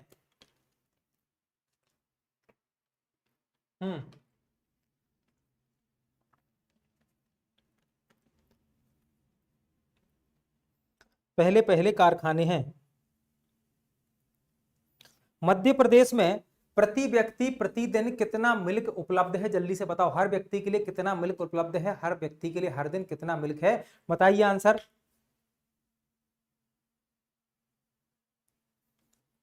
हाँ, सिविल सर्विसेज एक सेवा है, ठीक है। बाकी आप किसी भी नौकरी में जाते हो बेटा, वो सब आपके लिए एक सेवा के समान है। हालांकि फिर इंसान मेवा खाने लगता है, वो अलग बात है, लेकिन फिलहाल तो क्या है, सेवा के समान ही रहेगा। चलो अब देखो एसडीजी सतत विकास की हम बात करेंगे। सतत विकास मतलब क्या कहलाता है कि आज हम क्या करें, अपने लिए तो खाएं लेकिन भविष्य में बच्चों के लिए बचा कर रखें। यह कहलाता है कि संसाधनों का इस प्रकार से उपयोग करना कि वर्तमान आवश्यकताओं की पूर्ति होती रहे और भविष्य की आने वाली पीढ़ियों के लिए संसाधनों को संरक्षित किया जा सके। यह कहलाता है एसडीजी। बहुत शानदार। 652 ग्राम, बहुत अच्छे काजल। जोग सपाट 673 भी मिलता है। देखो बेटा 673 मिले, 698 मिले, 700 मिले, 900 मिले, 1100 मिले, कोई मतलब नहीं है। मैंने क्या बोला? 652 ग्राम। 652 ग्राम लगाओ, नहीं होगा वहां पर मतलब कि क्या है कि गलत है। यदि 652 ग्राम नहीं है ऑप्शन में, मतलब प्रश्न गलत आया है, बस ये याद रख लो। 652 ग्राम आपको याद रखना है, ठीक है। और मल्टीपल सोर्सेस में मत जाओ यार, ये जो प्राइवेट पब्लिकेशन की किताबें आती है ना इतनी सारी, कुछ भी लिख देती हैं, तो ये नहीं होता कि उनसे आप लगा सकोगे रेफरेंस। पढ़ लिया अच्छी बात है, लेकिन ये जो कंटेंट है, जैसे हमने ये बनाया है पूरा पूरा का पूरा इकोनॉमिक सर्वे की ओरिजिनल फाइल से बना है, पूरा का पूरा इकोनॉमिक सर्वे की ओरिजिनल फाइल से बना है, इसलिए यहाँ पर जो बताया है उस पर विश्वास रखना। वहां जहां गलती होती है मैं खुद सुधार देता हूं कि ये गलत है बेटा, इसको सही कर लो। समझ गए? हाँ, 652 ही है तो आयोग 652 मानेगा, क्योंकि 652 दिया है बजट में, उसको बस याद रखना। चलो देखो, एसडीजी इंडिया इंडेक्स ये एक प्रकार का सूचकांक है। इसका विकास किसने किया है बेटा? इसका विकास किया है नीति आयोग ने। नीति आयोग ने बनाया है सतत विकास सूचकांक भारत के संदर्भ में, और भारत में संयुक्त राष्ट्र एसडीजी की दिशा में प्रगति को मापना व ट्रैक करना यूएनओ ने, याद रखना, संयुक्त राष्ट्र विकास संघ ने कितने 17 सतत विकास लक्ष्य निर्धारित किए हैं, और उन्हीं की ट्रैकिंग के लिए बनाया गया है कि मध्य प्रदेश में एसडीजी की क्या प्रगति है, या फिर बाकी राज्यों में क्या प्रोसेस चल रही है, प्रोग्रेस चल रही है, उसके लिए। ठीक है, समझ गया बेटा, याद रख लो। अब देखो कवरेज 16 एसडीजी पर आधार है, मतलब इसमें 16 सतत विकास लक्ष्य आधारित हैं। तो सर एक कौन सा कम रह गया बेटा? एक कम रह गया, उसको कहते हैं एसडीजी 14। जलीय जीवन को शामिल नहीं किया गया है क्योंकि यह केवल 9 तटीय राज्यों से संबंधित है। 9 तटीय राज्यों से संबंधित है, मतलब कि मध्य प्रदेश में 16 एसडीजी वर्क करेंगे, एक नहीं करेगा 14 नंबर का, क्योंकि वह जल से संबंधित है। Thank you all group. चलो बेटा, एफएसओ की एग्जाम डेट है 14 दिसंबर, ठीक, 14 दिसंबर एफएसओ की एग्जाम डेट है, उसको तो ठीक है अभी समय है, लेकिन अभी पढ़ लेते हैं। तो 9 तटीय राज्य इसमें आते हैं। 14 नंबर का जो अपना क्या है एसडीजी है, मध्य प्रदेश में लागू नहीं होता। संकेतक ओवरऑल 113 इंडिकेटर इसमें होते हैं, जो राष्ट्रीय संकेतक ढांचे से जुड़े हुए हैं, नेशनल इंडिकेट फ्रेमवर्क से जुड़े हुए हैं। तो कितने इंडिकेटर हैं? 113 इंडिकेटर हैं। अब यहां पर एसडीजी लिखा हुआ है आपके सिलेबस में, तो इसका मतलब है कि सब कुछ आएगा। ये भी पूछेगा, ये भी पूछेगा आप कितने संकेतक हैं, ये भी पूछेगा, सब कुछ पूछेगा एसडीजी के बारे में। तो सब कुछ हमको पढ़कर जाना है। बहुत अच्छे, चलो तो अब आगे बढ़े। अब बात करेंगे, थोड़ी सी डिटेल में बात करेंगे। देखो पहले बात कर लेते हैं कि इसका मूल्यांकन, सतत विकास सूचकांक जारी किया गया, तो सर इसका कोई मूल्यांकन करता भी होना चाहिए। मूल्यांकन कौन करेगा बेटा? तो सांख्यिकी एवं कार्यक्रम कार्यान्वयन मंत्रालय जो है, एमओएसपीआई जो हमारा मंत्रालय है, क्या करता है? मूल्यांकन करता है किसका? एसडीजी का।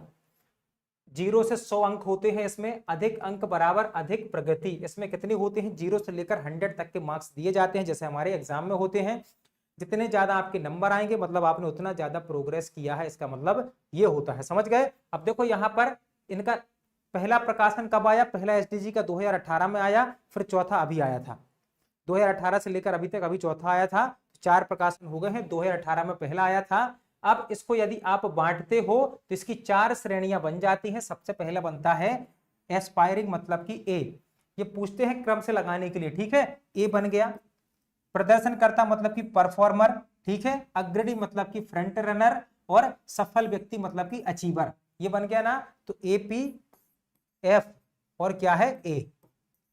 एपीएफ याद रखना है आपको। यहां पर एस्पायरिंग, परफॉर्मर, फ्रंट रनर और क्या है? अचीवर।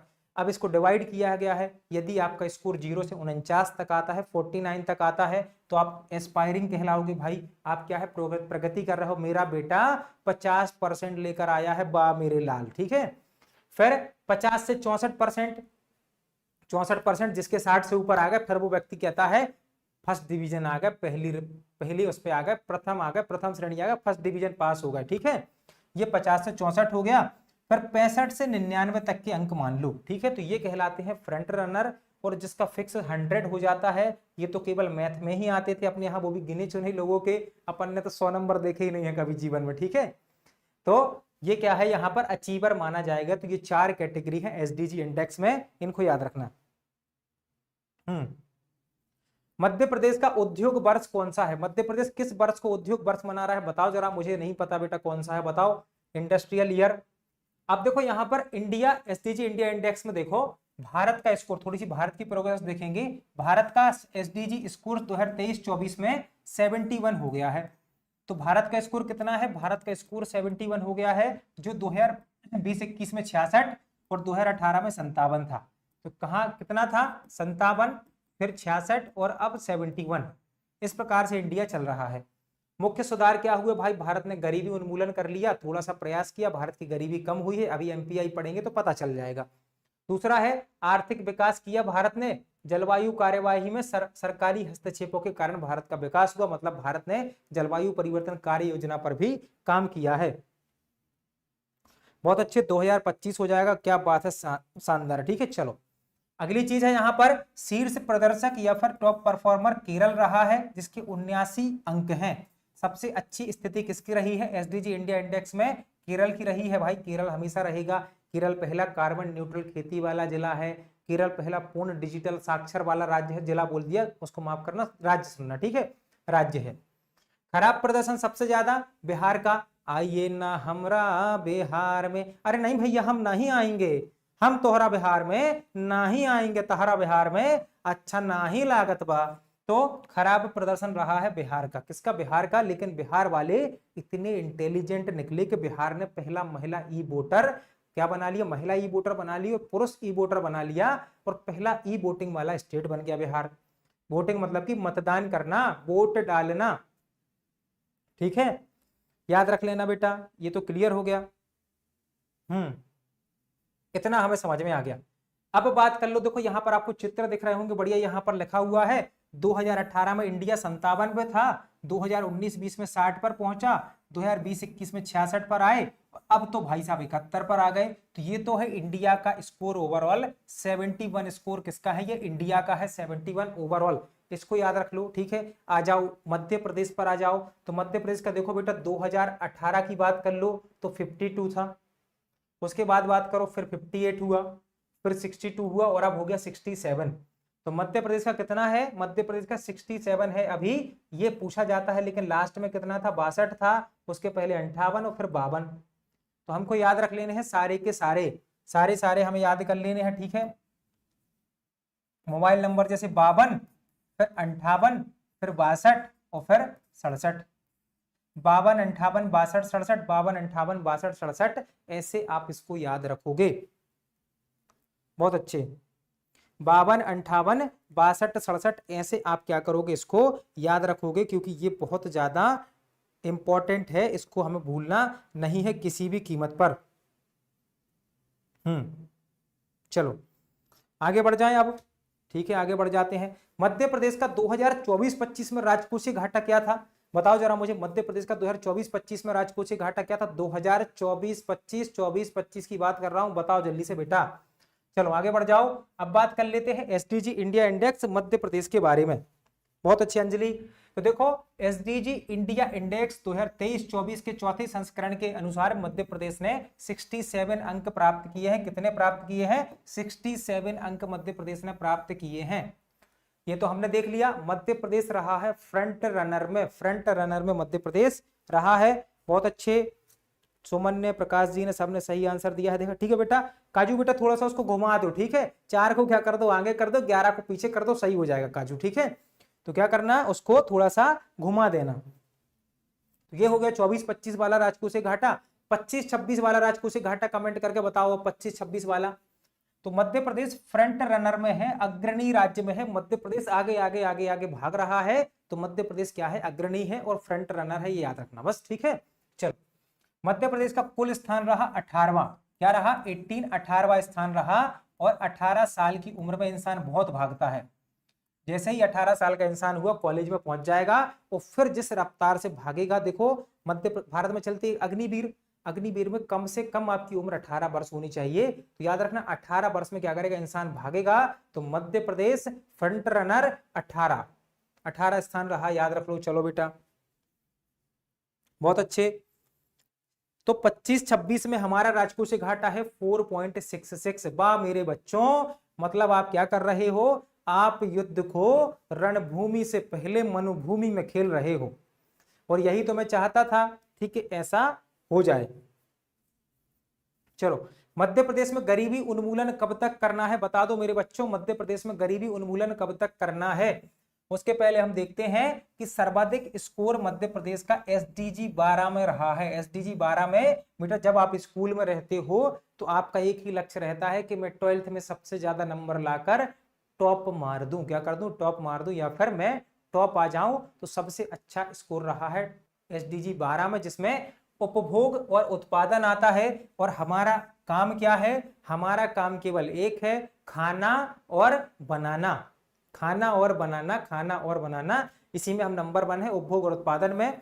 तो हमें याद रखना एसडीजी 12 जो कहता है जिम्मेदार उपभोग और उत्पादन, और अंक आए हैं 92 इसमें अंक आए हैं। तो ये आप याद रखना 12th क्लास में बने 92%। कितने बने, 92% बने हैं ये। तो ये हमें याद रखना 12, 92 और उपभोग उत्पादन। बहुत अच्छे।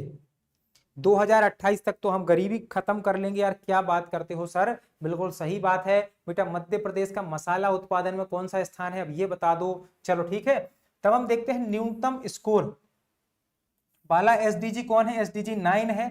No no no no no no no no no 9 मतलब कि 9, और 9 मतलब कि 9 मतलब कि 9 मतलब कि न्यूनतम। तो मध्य प्रदेश का एसडीजी 9 में न्यूनतम है उद्योग, नवाचार और बुनियादी ढांचा। ये जो खर्च करते हैं, भोपाल का फ्लाईओवर देखा है, इंसान सीधा जाए और लग जाए सीधा जाके उसमें बैरीगेट में, ऐसा बना था फ्लाईओवर, ऐसा उसमें मोड़ दिया गया था।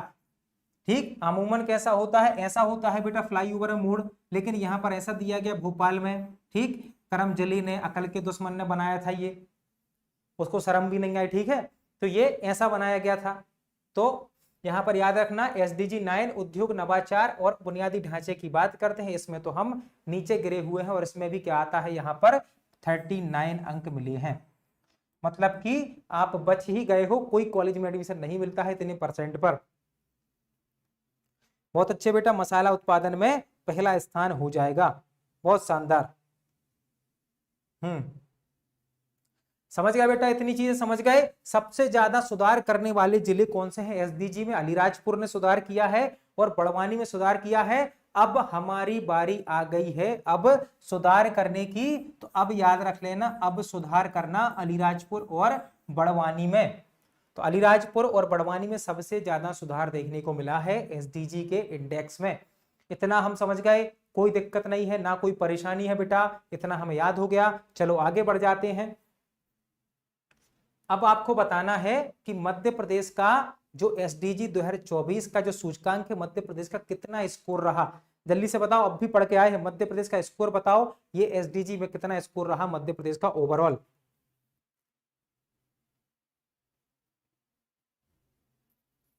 माइक की वॉइस, वॉइस में दिक्कत है क्या आप लोगों को भी, आप लोगों को भी समस्या है क्या वॉइस में? जल्दी से कमेंट करके बता दो बेटा। ठीक है, आ जाइए आसी, हाँ देख लिया है आसी हमने। चलो, तो बाकी माइक की वॉइस में किसी कोई दिक्कत है, नहीं होनी चाहिए। ठीक है, चलो अगर हो तो बता देना। 67 रैंक है मध्य प्रदेश का, 67 यहाँ पर स्कोर है मध्य प्रदेश का। देखो अब याद रखना बेटा, एसडीजी 1, एसडीजी 1 कहता है गरीबी, मतलब कि नो पॉवर्टी, याद रखना। और इसमें मध्य प्रदेश रहा है फ्रंट रनर। तो हम कहते हैं भाई 2028 तक हम गरीबी खत्म कर देंगे, मतलब हम क्या करेंगे, लेकिन हम गरीबी में आज भी सबसे आगे दौड़ रहे हैं। ठीक, कोई भी चीज मिलेगी, कैसे याद रखोगे, कोई भी चीज मिलेगी तो जैसे आप 4 लोग खड़े हुए हैं तो सबसे पहले कौन भागेगा, गरीब भागेगा, अरे मैं लूंगा मैं लूंगा। तो ये याद रखना, फ्रंट रनर कौन है यहाँ पर, गरीबी में मध्य प्रदेश। ठीक, लक्ष्य एक है, नो पॉवर्टी, फ्रंट रनर है। इसके अलावा मध्य प्रदेश भुखमरी में पूरे देश को इंस्पायर कर रहा है, एस्पिरेंट है मध्य प्रदेश। एसडीजी 2 कहलाता है भुखमरी, कहलाता है भुखमरी। अब देखो यहां पर अभी क्या पूछा गया था, अभी एक पेपर में रैंक भी पूछी गई और एक पेपर में स्कोर भी पूछा गया। अब मैं आपको बताऊंगा कि आपको कौन से स्कोर याद रखनी है, कौन सी रैंक याद रखनी है। ठीक है, उतने याद रखेंगे हम, वही एग्जाम में आएंगे। हाँ बहुत अच्छे बेटा, ठीक है। चलो तो अब हम काम करेंगे उस चीज पर कि कौन से एसडीजी का हम स्कोर और रैंक याद रखेंगे, बस उतने याद रखना, 5 या 6 ही याद करने हैं। ठीक है, तो देखो यहाँ पर एसडीजी 1 क्या है, गरीबी। ठीक है, गरीबी है, गरीब सबसे पहले भागता है, याद रखना। तो देखो जी से होता है गरीबी, ठीक होता है गरीबी। एफ से होगा फ्रंट रनर, तो यहां पर याद रखो, एफ से याद रखना फ्रंट रनर, तो हो गया जीएफ। क्या हो गया, जीएफ। यहां पर क्या है, स्कोर 67 है, स्थान है 19, केवल हमको याद रखना है 19, क्योंकि इसका आता है स्थान आता है। तो सर ये तो 67 है, तो अब आपसे पूछा जाएगा कि कौन से एसडीजी में मध्य प्रदेश का कौन सा एसडीजी है जिसका इतना स्कोर है जितना मध्य प्रदेश का इस एसडीजी में है। तो 67 किसका है? गरीबी का। तो गरीबी का भी 67 है, मध्य प्रदेश का ओवरऑल भी 67 स्कोर है। तो इसको याद रखना 67 को, और ये 67 और 19 ऐसे याद रखना, GF 19 लिखो। इसको कॉपी में लिखना ऐसे ही, गरीबी फ्रंट रनर 19 याद रख लो सामने, बाकी 67 अलग से याद रखना, क्योंकि एमपी का स्कोर भी 67 है और इस वाले एसडीजी में भी 67 है। ठीक है, पवन क्लास चलेगी जब तक ये खत्म नहीं हो जाएगी बेटा। ठीक है, थोड़े से टॉपिक हैं, इनको खत्म करेंगे आज। दूसरा है भुखमरी। देखो भुखमरी में याद रखना, जीरो हंगर में यहाँ पर एस्पिरेंट है, याद रखना भुखमरी में एस्पिरेंट है। तो भुखमरी से होता है, बी से होगा भुखमरी, ए से होगा एस्पिरेंट। बीए समझ गए ना, भुखमरी, बी से होगा भुखमरी, ए से होगा एस्पिरेंट। इतना क्लियर हो गया। और कितना याद रखोगे? 21, बीए 21 सामने लिख लेना, ये बिल्कुल सामने लिख लेना, रोज पढ़ना है इनको। बीए 21 स्कोर हो गया 21। ठीक है, चलो स्थान हो गया 21, स्थान याद रखना, स्थान। ठीक है, उसके बाद तीसरा है स्वास्थ्य मतलब कि होता है हेल्थ, और हेल्थ परफॉर्मेंस करने के लिए हेल्थ चाहिए, तो एचपी याद रखना। एचपी का गैस सिलेंडर सबके घर आता है, एचपी। तो हेल्थ और पी से परफॉर्मर, तो एचपी याद रख लो। यहां पर एचपी का गैस सिलेंडर आता है, एचपी याद रखो बस। हाँ आदित्य आ जाओ, आ जाइए आदित्य, भाग गए हैं आदित्य आकर।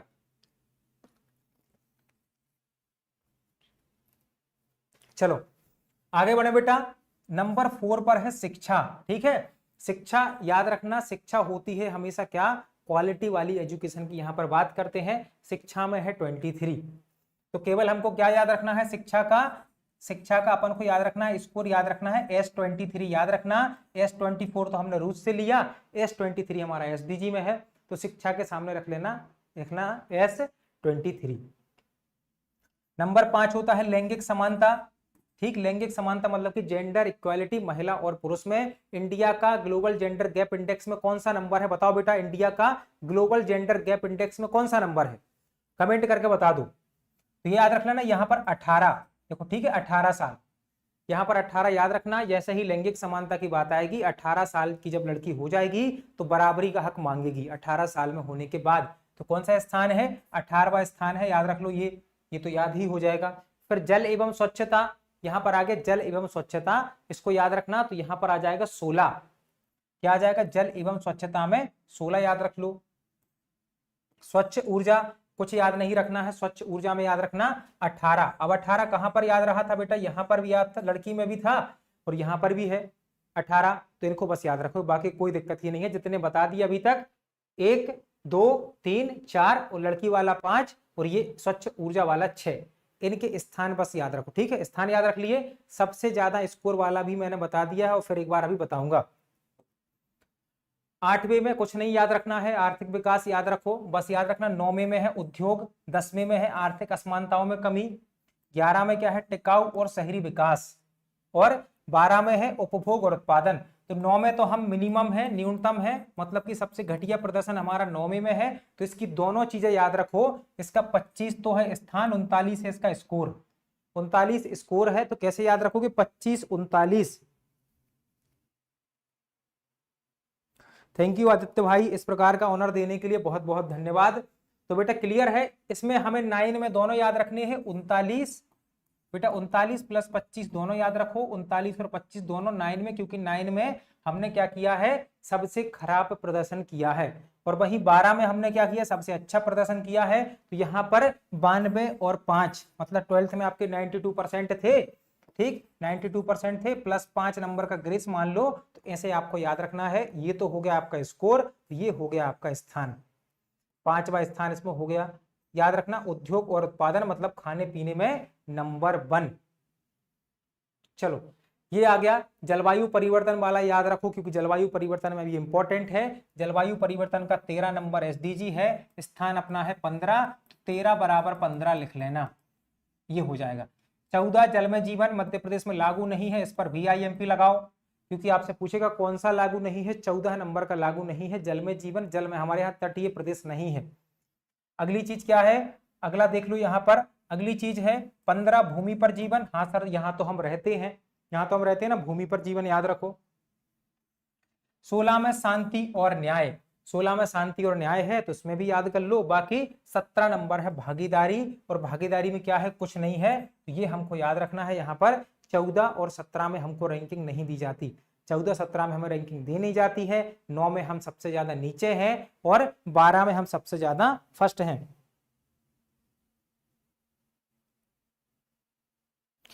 कोई दिक्कत नहीं आदित्य भाई, आप सब बन जाओगे, ठीक है, कोई दिक्कत की बात नहीं। जो आपने सोचा है उसमें आप बनोगे, सफल होगे एक दिन, ये पक्का वादा है मेरा, क्योंकि आपकी मेहनत और लगन ही आपको आगे ले जाती है।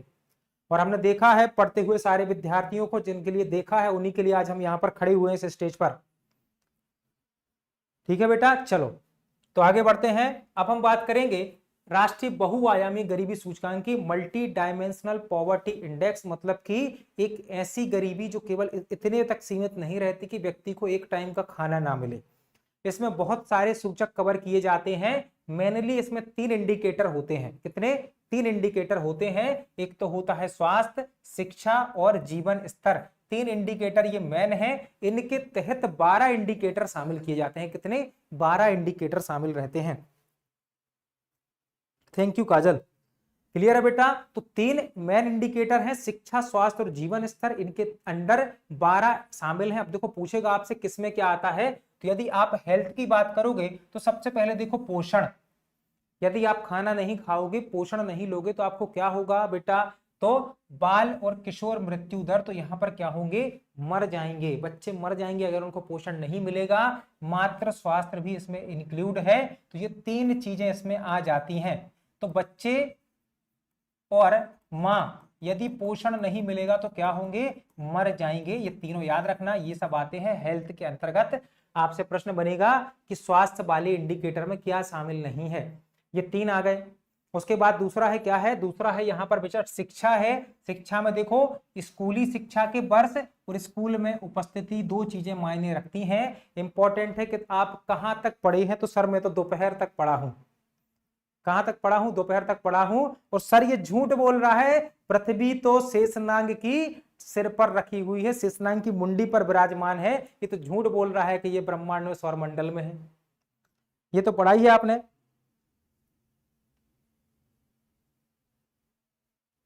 बिल्कुल आदित्य, हमेशा हम आपके साथ हैं, जो भी जरूरत हो आप सब बता सकते हैं, कोई दिक्कत की बात नहीं। बड़ा भाई माने, ठीक है, जो हमसे बड़े हैं छोटा भाई माने, क्योंकि मैं इतना पुराना नहीं हूं, मैं उस जमाने का नहीं, मैं भी यही जमाने का, बस जैन जी से थोड़ा सा पीछे हो गए अपन, ठीक है, 1-2 साल, और कोई दिक्कत की बात नहीं है।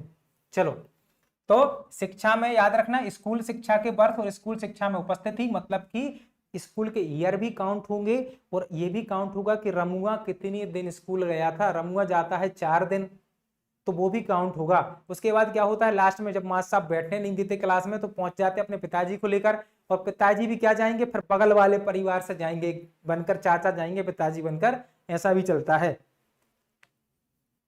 चलो ये हो गया। चलो बेटा, जीवन स्तर, लिविंग स्टैंडर्ड की बात कर लो। लिविंग स्टैंडर्ड की बात करो तो देखो आपके जीवन स्तर में इंपॉर्टेंट क्या है, खाना पकाने का ईंधन क्या है। अब भाई गांव में अभी तक देखो महिलाएं बेचारी परेशान है, गोबर कंडा कर रही है, कंडे जो रहते हैं उनसे जलाते हैं, ठीक है, उससे बनता है।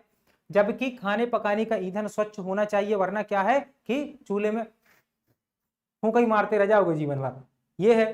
दूसरा है स्वच्छता, तो भाई खाना पका रहे हो तो खाना पकाने में स्वच्छता, किचन अच्छा साफ स्वच्छ होना चाहिए, पीने का पानी होना चाहिए, उसी से बनेगी रोटी, पीने का पानी होना चाहिए, बिजली होनी चाहिए, आवास होनी चाहिए, संपत्ति और बैंक खाते, इतनी चीजें जरूरी हैं इसमें लिविंग स्तर में। मान लो कि आपके पास घर में क्या है, बिजली नहीं है, तो अंधेरे में रहोगे, पंखा नहीं चला पाओगे, टीवी नहीं देख पाओगे, तो टीवी फोड़ोगे कैसे।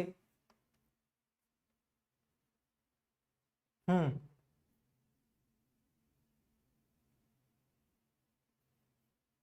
चलो ऐसा होता है, ठीक है। चलो उसके बाद देखो आवास होना चाहिए, घर तो बहुत जरूरी है भाई, घर तो इंपॉर्टेंट है। संपत्ति होनी चाहिए, संपत्ति में थोड़ा क्या है, बैंक बैलेंस भी होना चाहिए, ये चीज है।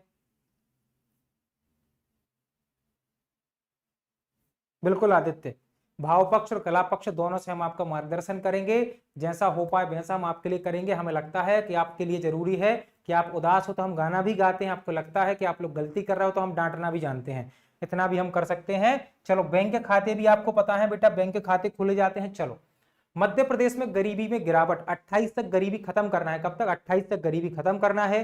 तो मध्य प्रदेश ने कुछ प्रोग्रेस की है, जैसे 2005-6 की बात कर लो बेटा, तो मध्य प्रदेश की लगभग 69.5% जनसंख्या गरीबी रेखा से नीचे थी, गरीबी रेखा से नीचे थी। 2015-16 में ये 36 पर आई, उसके बाद 2019-21 में ये 20.63 पर आई, उसके बाद 2022-23 में ये 15.01% आ गई है।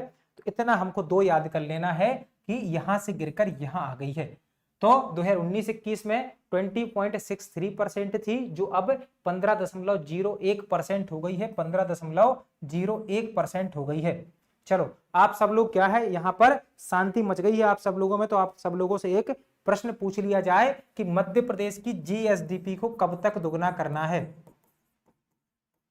मध्य प्रदेश की जीएसडीपी को कब तक दोगुना करना है। यहां पर मध्य प्रदेश की जीएसडीपी की बात है, अर्थव्यवस्था की बात नहीं है। चलो जल्दी से बता दो आंसर। चलो मध्य प्रदेश में बहुआयामी गरीबी, देखो बहुत इंपॉर्टेंट है। दो यहां पर हम दो टाइप से समझेंगे, एक तो हम समझेंगे 9 साल के प्रोस्पेक्टिव से, एक हम समझेंगे कितने साल से, 2015-16 से 19-21, एक हम समझेंगे 2014 से लेकर 2023 तक। दो हैं और बहुत इंपॉर्टेंट है। कितने? दो हैं और दो बहुत इंपॉर्टेंट हैं। चलो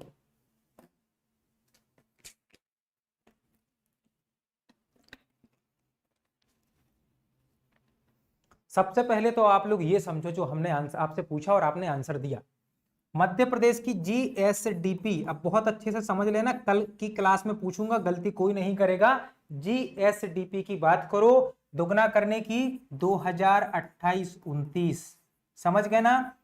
2028-29 मध्य प्रदेश की इकोनॉमी की बात करो, ओवरऑल अर्थव्यवस्था की, कि मध्य प्रदेश की अर्थव्यवस्था को कब तक क्या करना है, दो गुना करना है। यदि तो अर्थव्यवस्था की बात आप करोगे, लिखा आएगा ऐसा, ठीक है, 2029-30, 2029-30, दो अलग अलग भाषाएं, ये वाली है इकोनॉमिक सर्वे वाली और ये वाली भाषा है बजट वाली,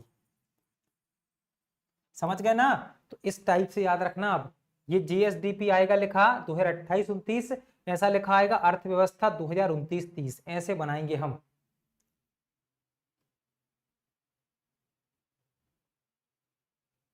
थैंक यू आदित्य भाई, बहुत बहुत शुक्रिया आपका। ये 2047 वाले जो मेरे परिंदे हैं, इनके पर काट दिए जाएंगे अगर एक गलत आंसर दिया तो। बिल्कुल सही आंसर देना है, रट लो सबके सब, ठीक है, रट लो, वरना गलत आंसर दोगे तो पेपर में गलत हो जाएगा। और पेपर में एक एक नंबर की बहुत इंपॉर्टेंस है अब आज के समय में, तो इतना समझ गए, इसीलिए इनको याद कर लेना, ठीक है। चलो अब देखो, गरीबी से बाहर आए लोग 1,36,00,000 लोग 2015 से लेकर 21 तक याद आए हैं, 6 साल में याद रख लो, ऐसे ही याद रखना। ये 6 साल की बात है, 1,36,00,000 लोग बाहर निकले हैं, ऐसा ही पेपर में लिखा आया था, सीधी की सीधी लाइन। उसके बाद गरीबी की तीव्रता, इंटेंसिटी ऑफ पॉवर्टी घटकर, याद रखना 47.25 थी, जो घटकर 43.70 हो गई है। गरीबी की कितनी है डेंसिटी, घटकर 47.50 से 43.70 हो गई है। 4% की कमी आई है गरीबी की डेंसिटी में, 4% की कमी गरीबी की डेंसिटी में आई है। यहां तक क्लियर है? 4% की कमी हो गई गरीबी में। इसके अलावा ये 6 साल का आंकड़ा है, 1,36,00,000 लोग बाहर निकल चुके हैं। मध्य प्रदेश का इससे निकलने में देश में तीसरा स्थान है। मध्य प्रदेश लोगों को गरीबी से बाहर निकालने में तीसरे नंबर पर है। कौन से पर है? तीसरे पर है। हाँ बिल्कुल, एग्जाम में आती हैं ट्रिक्स, आती हैं, ट्रिक्स भी हम पढ़ेंगे बहुत अच्छे बेटा। तो यहां तक क्लियर हो गया ना ये?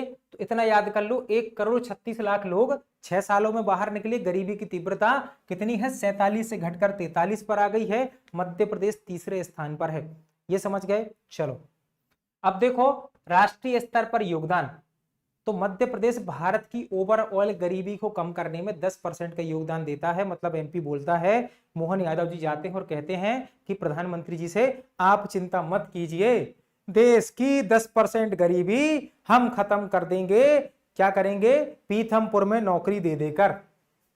ये समझ गए? इतना याद कर लो तो 10% की गरीबी हम कर देंगे देश की कम। 2015-16 में अब देखना गरीबी अनुपात में गिरावट, 2015-16 में 36.57% थी, 2019-21 में 20.63%, और यानी अभी कितनी है 15.9% की कमी सिर्फ 5 साल में हो गई है। 36 से लेकर 20 पर आ गई, मतलब यहां पर क्या हुआ, इनमें इन 5 सालों में 15.94% कमी हुई। ठीक, याद रख लो। जबकि NHFS 5 क्या कहता है, अब इसको थोड़ा सा ध्यान देना। NHFS 5 कहता है मध्य प्रदेश में गरीबी 20.63% लोग बहुआयामी गरीबी में हैं। 2005 में यह 69% से बहुत कम है, 2005 में तो 69% था, अभी कितने हैं 20.63% है। और यही कहता है हमारा MPI इंडेक्स। ये कब की बात है, 19-21 की बात है। देखो ये 19-21 लिखा हुआ है, इतने लोग गरीबी से नीचे हैं। जिलों में सुधार देख लो भाई, अलीराजपुर ने सबसे ज्यादा सुधार किया है। अलीराजपुर में 71% गरीबी हुआ करती थी, 71%, जो घटकर कितनी आ गई है, याद रख लो 40.25% आ गई है अलीराजपुर में। मतलब कि 31% का सुधार, 31.5% का सुधार किसने कर लिया है, अलीराजपुर ने कर लिया है। हाँ, दिन में लिखाई रात में पढ़ाई, समझ गए। गरीबी में याद रख लो, गरीबी में सबसे ज्यादा सुधार किया है अलीराजपुर ने, इतना बस याद रखना। अब मैं देखो जो बोल रहा हूं बस उसको कान से सुनना, ठीक है, बहुत अच्छे से। मध्य प्रदेश 10% गरीबी कम करेगा, बोलो हाँ सर करेगा, ठीक है। मध्य प्रदेश में वर्तमान में याद रखना 20.63% की गरीबी है 19-21 में, यही बोलता है NHFS, कोई दिक्कत की बात नहीं, ये दोनों याद है। इसके अलावा सबसे ज्यादा सुधार अलीराजपुर में, फिर बड़वानी में और खंडवा में, ये सुधार की बात हो गई। चलो अब देखो मध्य प्रदेश में तेजी से गिरावट आई ग्रामीण क्षेत्रों की बात करें, ग्रामीण और शहरी क्षेत्रों की बात करेंगे। ग्रामीण गरीबी, शहरी गरीबी, सिलेबस में सीधा लिखा हुआ है बहुआयामी गरीबी, मतलब कि ये पेपर में आएंगे।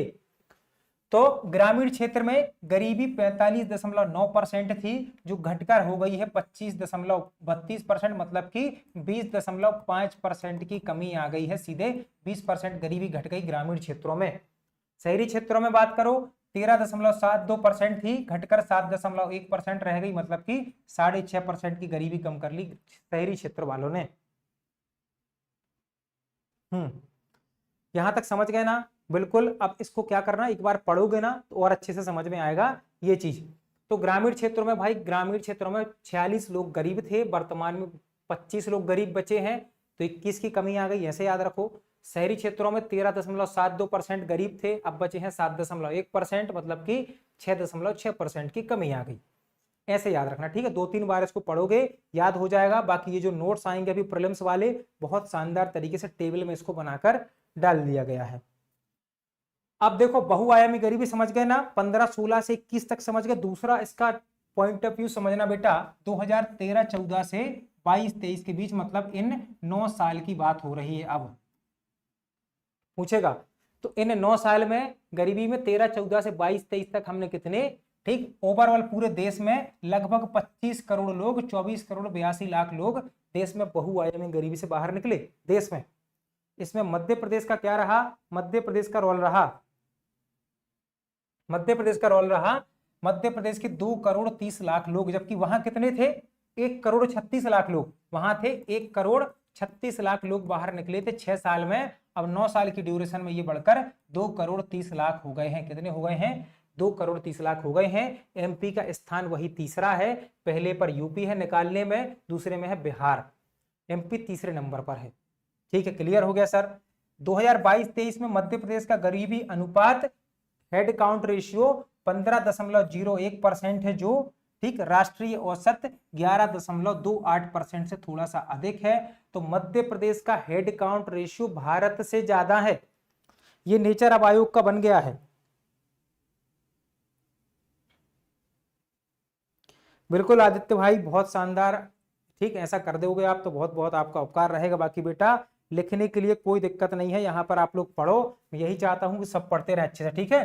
तो मध्य प्रदेश का गरीबी अनुपात 15.01% है 2022-23 में, जो भारत के इससे ज्यादा है, इतना याद रख लो। चलो अब बात करते हैं ईज ऑफ डूइंग बिजनेस की। व्यवसाय करने में आसानी, मतलब कोई व्यक्ति मध्य प्रदेश में आता है, इन्वेस्ट करता है तो उसको दिक्कत नहीं होनी चाहिए। लीजिए, जल पीजिए, आप थक गए होंगे, मतलब इसको बहुत आसान उपलब्ध कर दो ताकि वो मध्य प्रदेश में इन्वेस्टमेंट करने आ जाए।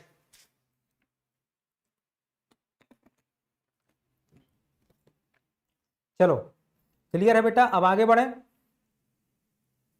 तो अब आगे बढ़ते हैं, तो बात करते हैं ईज ऑफ डूइंग बिजनेस की। तो 2022 में राज्यों के व्यापार सुगमता सूचकांक में आंध्र प्रदेश शीर्ष पर है, मध्य प्रदेश चौथे स्थान पर है। ईज ऑफ डूइंग में 2022 में जो रिपोर्ट आई थी, मध्य प्रदेश चौथे स्थान पर था। कौन से पर था? चौथे पर। तो मध्य प्रदेश का स्थान ही पूछा जाएगा बेटा, फोर्थ स्थान पर था ईज ऑफ डूइंग में Madhya Pradesh. State startup ranking 2022, Madhya Pradesh leader श्रेणी में शामिल है। ठीक है, लीडर श्रेणी में शामिल है। देखो, ईज ऑफ डूइंग में बात कर लो, मध्य प्रदेश फोर्थ नंबर पर है। स्टार्टअप की बात कर लो, स्टार्टअप में हम लीडर हैं। स्टार्टअप में क्या है? लीडर हैं। इसके अलावा एक प्रोग्राम चलाया है, 30 दिन में अपना बिजनेस स्टार्ट करें। मध्य प्रदेश गवर्नमेंट ने एक प्रोग्राम चलाया है, start your business in 30 days. 30 दिन में अपना क्या करना है? बिजनेस स्टार्ट करना है 30 दिन में, ये याद रखो। इसके अलावा लीड्स 2024 की जो आई थी, अभी इंडेक्स आया था, मध्य प्रदेश फास्ट मूवर है। क्या है? फास्ट मूवर मध्य प्रदेश है लीड्स की रिपोर्ट में। लीड्स की रिपोर्ट में फास्ट मूवर है। और कौन में? स्थल रुद्ध राज्य में, जो चारों तरफ से स्थल से घिरे हुए राज्य रहते हैं, स्थल रुद्ध कहलाते हैं। तो स्थल रुद्ध राज्य में मध्य प्रदेश की रैंकिंग है। ठीक है आदित्य जी, चलिए बढ़िया है। लेकिन वो एक बहुत महान हस्ती है, कहीं से कोई तुलना नहीं है उनकी। बहुत अच्छे और पूजनीय इंसान रहे सर्वपल्ली राधाकृष्णन जी। चलो बेटा हटा, उनकी बात अलग है। अब यहाँ देखते हैं व्यवसायिक सुगमता में, याद रखना 2022 के निर्यात तैयारी सूचकांक में ये नीति आयोग जारी करता है। मध्य प्रदेश 12वें स्थान पर था। और लैंड लॉक्ड स्टेट की बात करो, मध्य प्रदेश 5वें नंबर पर था। तो export preparation index Madhya Pradesh overall है 12th नंबर पर। और लैंड लॉक्ड स्टेट की बात करो, 5वें नंबर पर मध्य प्रदेश हो जाएगा। ठीक है, निर्यात तैयारी में समझ गए 12वां नंबर, लैंड लॉक्ड में 5वां नंबर, इतना समझ गए। चलो ये चीज क्लियर होगी। बताओ मध्य प्रदेश में सबसे ज्यादा झींगा मछली का उत्पादन कहाँ होता है? कमेंट करके बताना है आप लोगों को, झींगा मछली का उत्पादन बताइए। मध्य प्रदेश में झींगा मछली का सबसे ज्यादा उत्पादन कहाँ होता है? बताओ बेटा। स्पेशल व्हीकल विशेष प्रयोजन वाहन योजना लागू की गई है। ये योजना 4-5 दिन पहले ही आ गई एग्जाम में। ठीक है, याद रखना, special purpose vehicle Madhya Pradesh में एसपीवी चलाई गई है। किसके लिए? व्यवसायिक सुगमता के लिए। व्यवसायिक सुगमता के लिए ये वाली योजना लागू की गई है। तो स्पेशल पर्पस व्हीकल या फिर विशेष प्रयोज्य वाहन योजना लागू की गई है।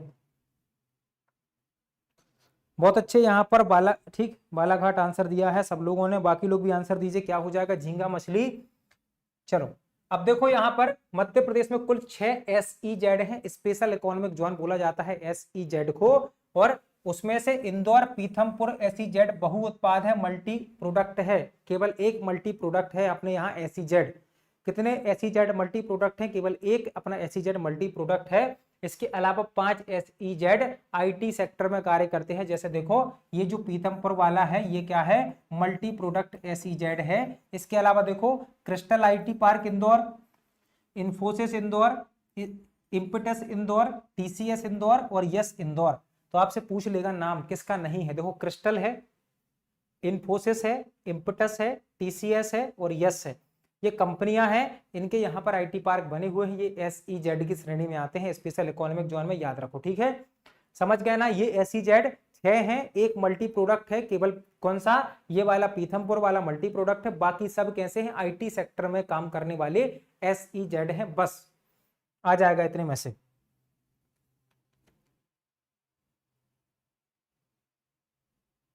हाँ, ये प्रीवियस ईयर के आधार पर बनाए जाते हैं, क्योंकि देखो प्रीवियस ईयर जो रहता है ना, कि पुराना जो इतिहास है, सिंधु घाटी सभ्यता आज भी हमें नगर नियोजन सिखाता है। ऐसे ही जितने हमारे एग्जाम होते हैं सब हमें बताते हैं कि क्या पैटर्न है, कैसा पैटर्न है, ये एग्जाम में आएगा। तो इसको याद रखना। ठीक है, चलो मध्य प्रदेश में ड्राई पोर्ट की बात कर लो तो ओवरऑल ऑल इंडिया में 129 ड्राई पोर्ट है। 129 क्या है, शुष्क बंदरगाह हैं, उसमें से 6 ड्राई पोर्ट मध्य प्रदेश में है और 6 में से 3 तो केवल इंदौर में है। जैसे एक तो है टिही, फिर पीतमपुर है, फिर है धनड़। क्या है, टीपीडी, याद रखना टीपीडी। टीपीडी आपको याद रखना है। टिही, पीतमपुर और धनड़ ये कहां पर है, इंदौर में है। इसके अलावा मालनपुर भिंड में है, पवारखेड़ा नर्मदापुरम में है, मंडीदीप रायसेन में है और एक 7वां जो है यह अपकमिंग है। यह अपकमिंग है, याद रखना 7वां ड्राई पोर्ट रीवा में बनेगा। बाकी आपके पास अभी 6 ड्राई पोर्ट हैं जो कंप्लीट हैं, 7वां बनने वाला है रीवा में। राधे राधे शिवम।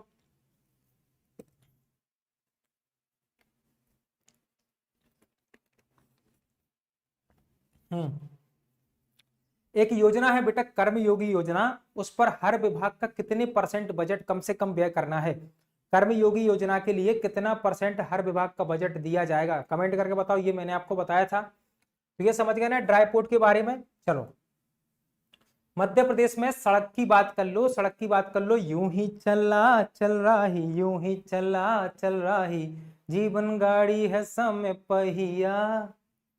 चलो गीतिका, हाँ आ जाओ गीतिका, बहुत अच्छी। चलो बेटा ठीक है, तो मध्य प्रदेश में बात करो नवंबर 2024 तक कुल सड़क नेटवर्क कितना है, 80,775 किलोमीटर है। ठीक है, जो मार्च में 71,379 किलोमीटर था, मतलब कि हमारे यहाँ 80,700 किलोमीटर की सड़कें हैं। 80,700 किलोमीटर की सड़कें हैं। ये डाटा सीधा एमपीपीएससी में पूछा गया था एक बार। क्या पूछा था कि राष्ट्रीय राजमार्ग कितने हैं, 9,315 किलोमीटर। राज्य राजमार्ग कितने हैं, 12,568 किलोमीटर। प्रमुख जिला सड़कें कितनी हैं, लगभग 25,500 किलोमीटर की। मतलब कि कितनी है, 9300 किलोमीटर के नेशनल हाईवे हैं। स्टेट हाईवे हैं लगभग 12,500 करोड़ के किलोमीटर के। और प्रमुख जिला सड़कें 25,420 किलोमीटर की हैं। करोड़ बोल दिया हो तो माफ कर देना, ठीक है, हो जाता है कभी कभी। चलो तो इतना समझ गए ना। गांव की सड़कें कितनी है बेटा, 33,472 किलोमीटर की गांव की सड़कें हैं। 33,472 किलोमीटर की गांव की सड़कें हैं। अब मध्य प्रदेश में सड़क डेंसिटी जो है, रोड डेंसिटी है, कितनी हो गई है, 26.2 किलोमीटर प्रति ठीक 100 वर्ग किलोमीटर। 26.20 याद रख लेना। ये क्या है, ये हो गई है सड़क डेंसिटी या फिर सड़क का घनत्व हो गया है। बिल्कुल, चलो चलिए ठीक है। आओ तुम्हें हम महाभारत के युग में लेकर चलते हैं, अपनों के बाणों से यहाँ तो अपनों के प्राण निकलते हैं।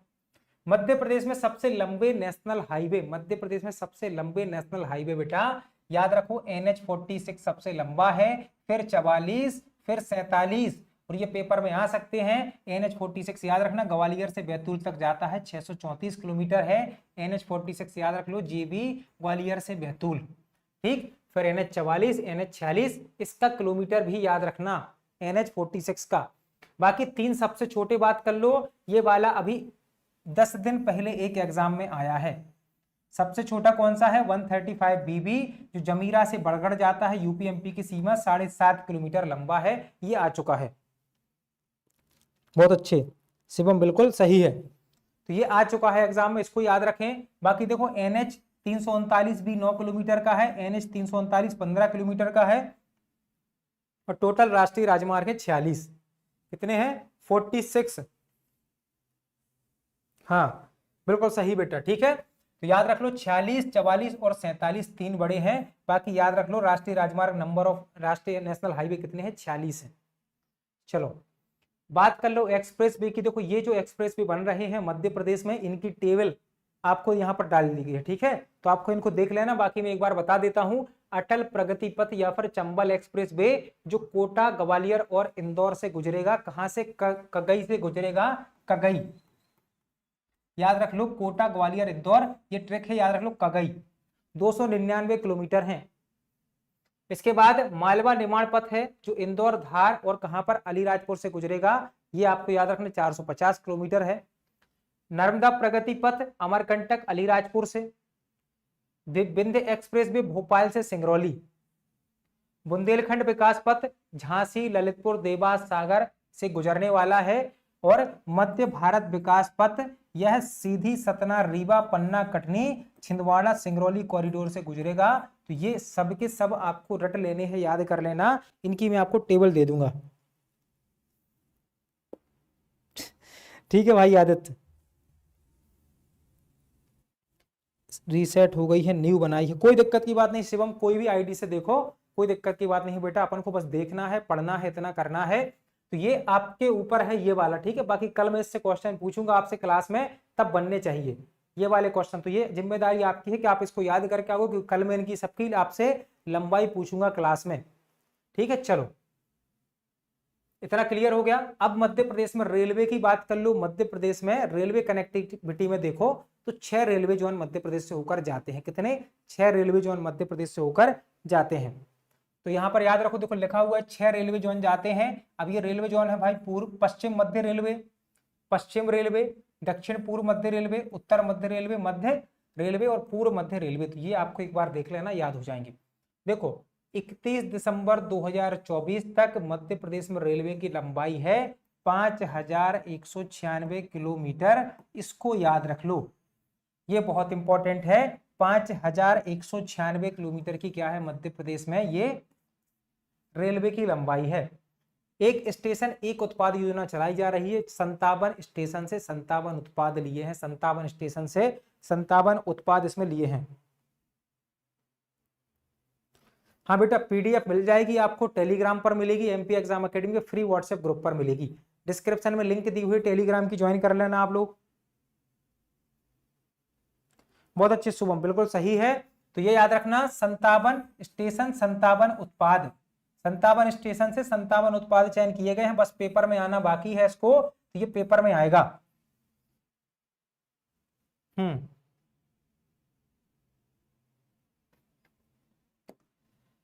मध्य प्रदेश में IMR NHFS 5 41.3% है। शिशु मृत्यु दर की बात हो रही है, ये प्रति हजार पर 41.3% 3 है। क्या है? शिशु मृत्यु दर, शिशु मृत्यु दर की बात है, ठीक है। बिल्कुल हम स्टेशन बन जाएंगे, रेलवे बन जाएंगे बेटा। मुस्कान योजना याद रखना, जन्म से 12 वर्ष तक के बच्चों को विशेष स्वास्थ्य लाभ का सेवाओं देना है। किसी भी बच्चे के चेहरे पर मुस्कान आएगी जब वो स्वस्थ रहता है, तो मुस्कान योजना स्वास्थ्य से संबंधित है। ये आ चुका है एग्जाम में, ठीक है। मध्य प्रदेश मानसिक स्वास्थ्य प्राधिकरण कब बना? 2020 में मध्य प्रदेश मानसिक स्वास्थ्य प्राधिकरण बना था। ये बहुत इंपॉर्टेंट है, याद रख लो इसको बेटा। क्लास थोड़ी देर और चलेगी क्योंकि अभी थोड़ा सा और बचा हुआ है खत्म होने में। अभी क्लास में 25-30 मिनट लगेंगे, ठीक। अभी ऊर्जा पढ़ना है, मध्य प्रदेश की ऊर्जा पढ़ेंगे बेटा, बहुत इंपॉर्टेंट है मध्य प्रदेश की ऊर्जा वाला टॉपिक, तो उसको भी पढ़ेंगे, ठीक है। चलो मध्य प्रदेश में याद रखना एकीकृत रोग निगरानी कार्यक्रम 2004 से चल रहा है। इंपॉर्टेंट क्या है सर? इंपॉर्टेंट है बेटा कुष्ठ रोग। 2030 तक लेप्रोसी या फिर कुष्ठ रोग को खत्म करना है। हाँ इटारसी से सब जगह जाने के लिए ट्रेन मिल जाती है, बिल्कुल सही है। इटारसी से मध्य प्रदेश का सबसे बड़ा रेलवे जंक्शन है इटारसी, सब सारे जगह की ट्रेनें मिल जाती हैं। कुष्ठ रोग का उन्मूलन 2030, कुष्ठ रोग का उन्मूलन 2030 तक करना है, कोई दिक्कत की नहीं है। मध्य प्रदेश के पुरुषों में 15.6% का मोटापा है, महिलाओं में 16.6% का मोटापा है। ये आपको याद रखना है। पुरुष 15.6% मोटे हैं, महिलाएं 16.6% मोटी हैं। 1% का अंतर है। महिलाएं 1% से क्या होती हैं? जीत जाती हैं। 15.6% पुरुष, 15.6% महिलाएं। 2030 तक वायरल हेपेटाइटिस सी को समाप्त करना है। तो 2030 तक ही तो क्या करना है? यहाँ पर कुष्ठ रोग को समाप्त करना है। तो एक साथ याद रख लेना, कुष्ठ रोग और हेपेटाइटिस सी 2030 तक खत्म किए जाएंगे। कब तक? 2030 तक इनको खत्म करना है, इतना याद कर लेना, ठीक। चलो अगला है मध्य प्रदेश में बैंकिंग की बात कर लो भाई, पैसा धेला की बात कर लो। पैसा धेला भी बहुत जरूरी है, क्योंकि बाप बड़ा ना भैया, सबसे बड़ा रुपया। और मध्य प्रदेश में कुल बैंक शाखाएं हैं 8586। तो ये शाखाओं की संख्या याद नहीं करनी है, आपको याद रखना है 33% बैंक ग्रामीण क्षेत्रों में है, 67% बैंक शहरों में है। तो कितने बैंक 67% बैंक जो है आपके 67% बैंक जो है वो शहर में है। बैंक की बात करो शहर में हो जाएंगे बेटा 67% और ग्राम में कितने हो जाएंगे, ग्राम की बात कर लो, ग्राम में हो जाएंगे 33%।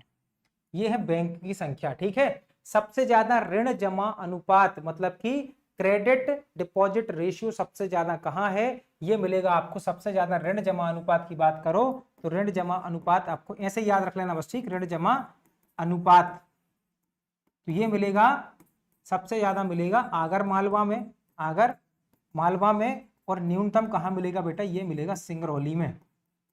ऋण जमा अनुपात है सबसे ज्यादा आगर मालवा में, न्यूनतम है सिंगरौली में। बात कर लो शेड्यूल कमर्शियल बैंक, हमारे यहाँ 33 शेड्यूल कमर्शियल बैंक हैं। कितने? 33। बहुत अच्छे बेटा, चलो। हाँ, इसके अलावा क्षेत्रीय ग्रामीण बैंक कितने हैं? 2 क्षेत्रीय ग्रामीण बैंक है, याद रख लो। एक राज्य सहकारी बैंक है और इंपॉर्टेंट है भुगतान बैंक हमारे पास एक है, इंडिया पोस्ट पेमेंट बैंक के नाम से, ये है। ठीक, बाकी ये टेबल आप पढ़ लेना। विद्युत की बात कर लो, विद्युत से हर बार एक क्वेश्चन आता है, हर एग्जाम में बिजली से क्वेश्चन आ रहा है, क्योंकि आयोग फिर बोलता है कि अगर आप बिजली से पढ़ के नहीं जाओगे तो दिक्कत है। तो आयोग कहता है भाई विद्युत को पढ़ के आओ, क्योंकि बाबूजी यहाँ बिजली खड़ी। तो याद रखना ये विद्युत उपलब्धता हमको पढ़ना है। तो बात करो मध्य प्रदेश में विद्युत उपलब्धता 24,108 मेगावाट है, 24,108 मेगावाट है। इस डाटा को रट लेना बेटा, खा लेना, ठीक है। 24,108 मेगावाट ये पूछा जाएगा। और 20 दिसंबर 2024 को ऐतिहासिक सर्वाधिक आपूर्ति की हमने 18,913 वाट की, मतलब एक दिन में हमने सबसे ज्यादा विद्युत या फिर बिजली आपूर्ति का क्या बनाया है, यहाँ पर रिकॉर्ड बनाया है। 18,913 वाट की हमने क्या की थी, विद्युत आपूर्ति की थी। हाँ चलो ठीक है, तो ये चीज क्लियर हो गई। 1980 में 6 बड़े बैंकों का राष्ट्रीयकरण हुआ था बेटा, 1969 में 14 बड़े बैंकों का राष्ट्रीयकरण हुआ। 1969 में क्या हुआ, यहाँ पर 14 बैंकों का राष्ट्रीयकरण हुआ और 1980 में 6 बैंकों का राष्ट्रीयकरण हुआ। तो दोनों अलग अलग हैं बेटा मेरे बच्चों, याद रखना, ये गलत नहीं करना है। 1969 में 14 बैंक, 1980 में 6 बैंक। समझ गए? यहां तक क्लियर है, कोई दिक्कत की बात नहीं है। चलो सब लोग कमेंट करके बताओ आरबीआई की स्थापना कब हुई थी, आरबीआई की स्थापना कब हुई थी। अब देखो पार्षण हानि क्या कहलाता है सर, 2.6% है देश में न्यूनतम पार्षण हानि है। यहां से बिजली सप्लाई शुरू हुई, वहां कितनी बिजली पहुंची और बीच में जो नुकसान होता है ना, वो कहलाता है पार्षण हानि। जैसे पानी का टैंकर आप लेकर जाओ या कुछ लेकर जाओ तो पानी झलक कर जितना गिर जाएगा, और फिर जो पानी पहुंचेगा, तो जो पानी गिर गया उसको कहते हैं पार्षण हानि। ऐसे ही बिजली में होता है ऊर्जा का क्षय। तो 2.6% है, जो क्या है कि देश में न्यूनतम है। हाँ सब लोग बताइए आरबीआई की स्थापना बेटा।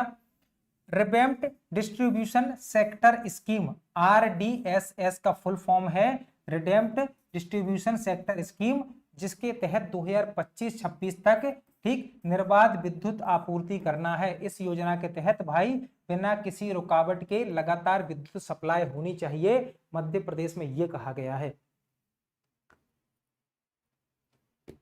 बाकी कोई बोल नहीं रहे हैं, सबको क्या हुआ, सबको सांप सूंघ गया क्या? आरबीआई की स्थापना बताइए कब हुई थी बेटा, आ जाएगा एग्जाम में।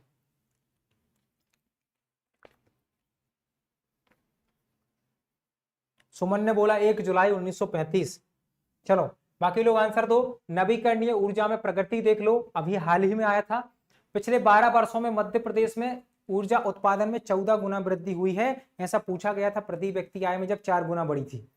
अब पूछा जाएगा तो ऊर्जा में याद रखना पिछले 12 वर्षों में 14 गुना वृद्धि हुई है। शाजापुर में 450 मेगावाट क्षमता का सोलर पार्क लगाया जाएगा। ये सब चीजें जो हैं ये आप पढ़ लेना, ठीक है, इसमें कोई दिक्कत नहीं है, बस ये याद रखना 14 गुना बढ़ा है।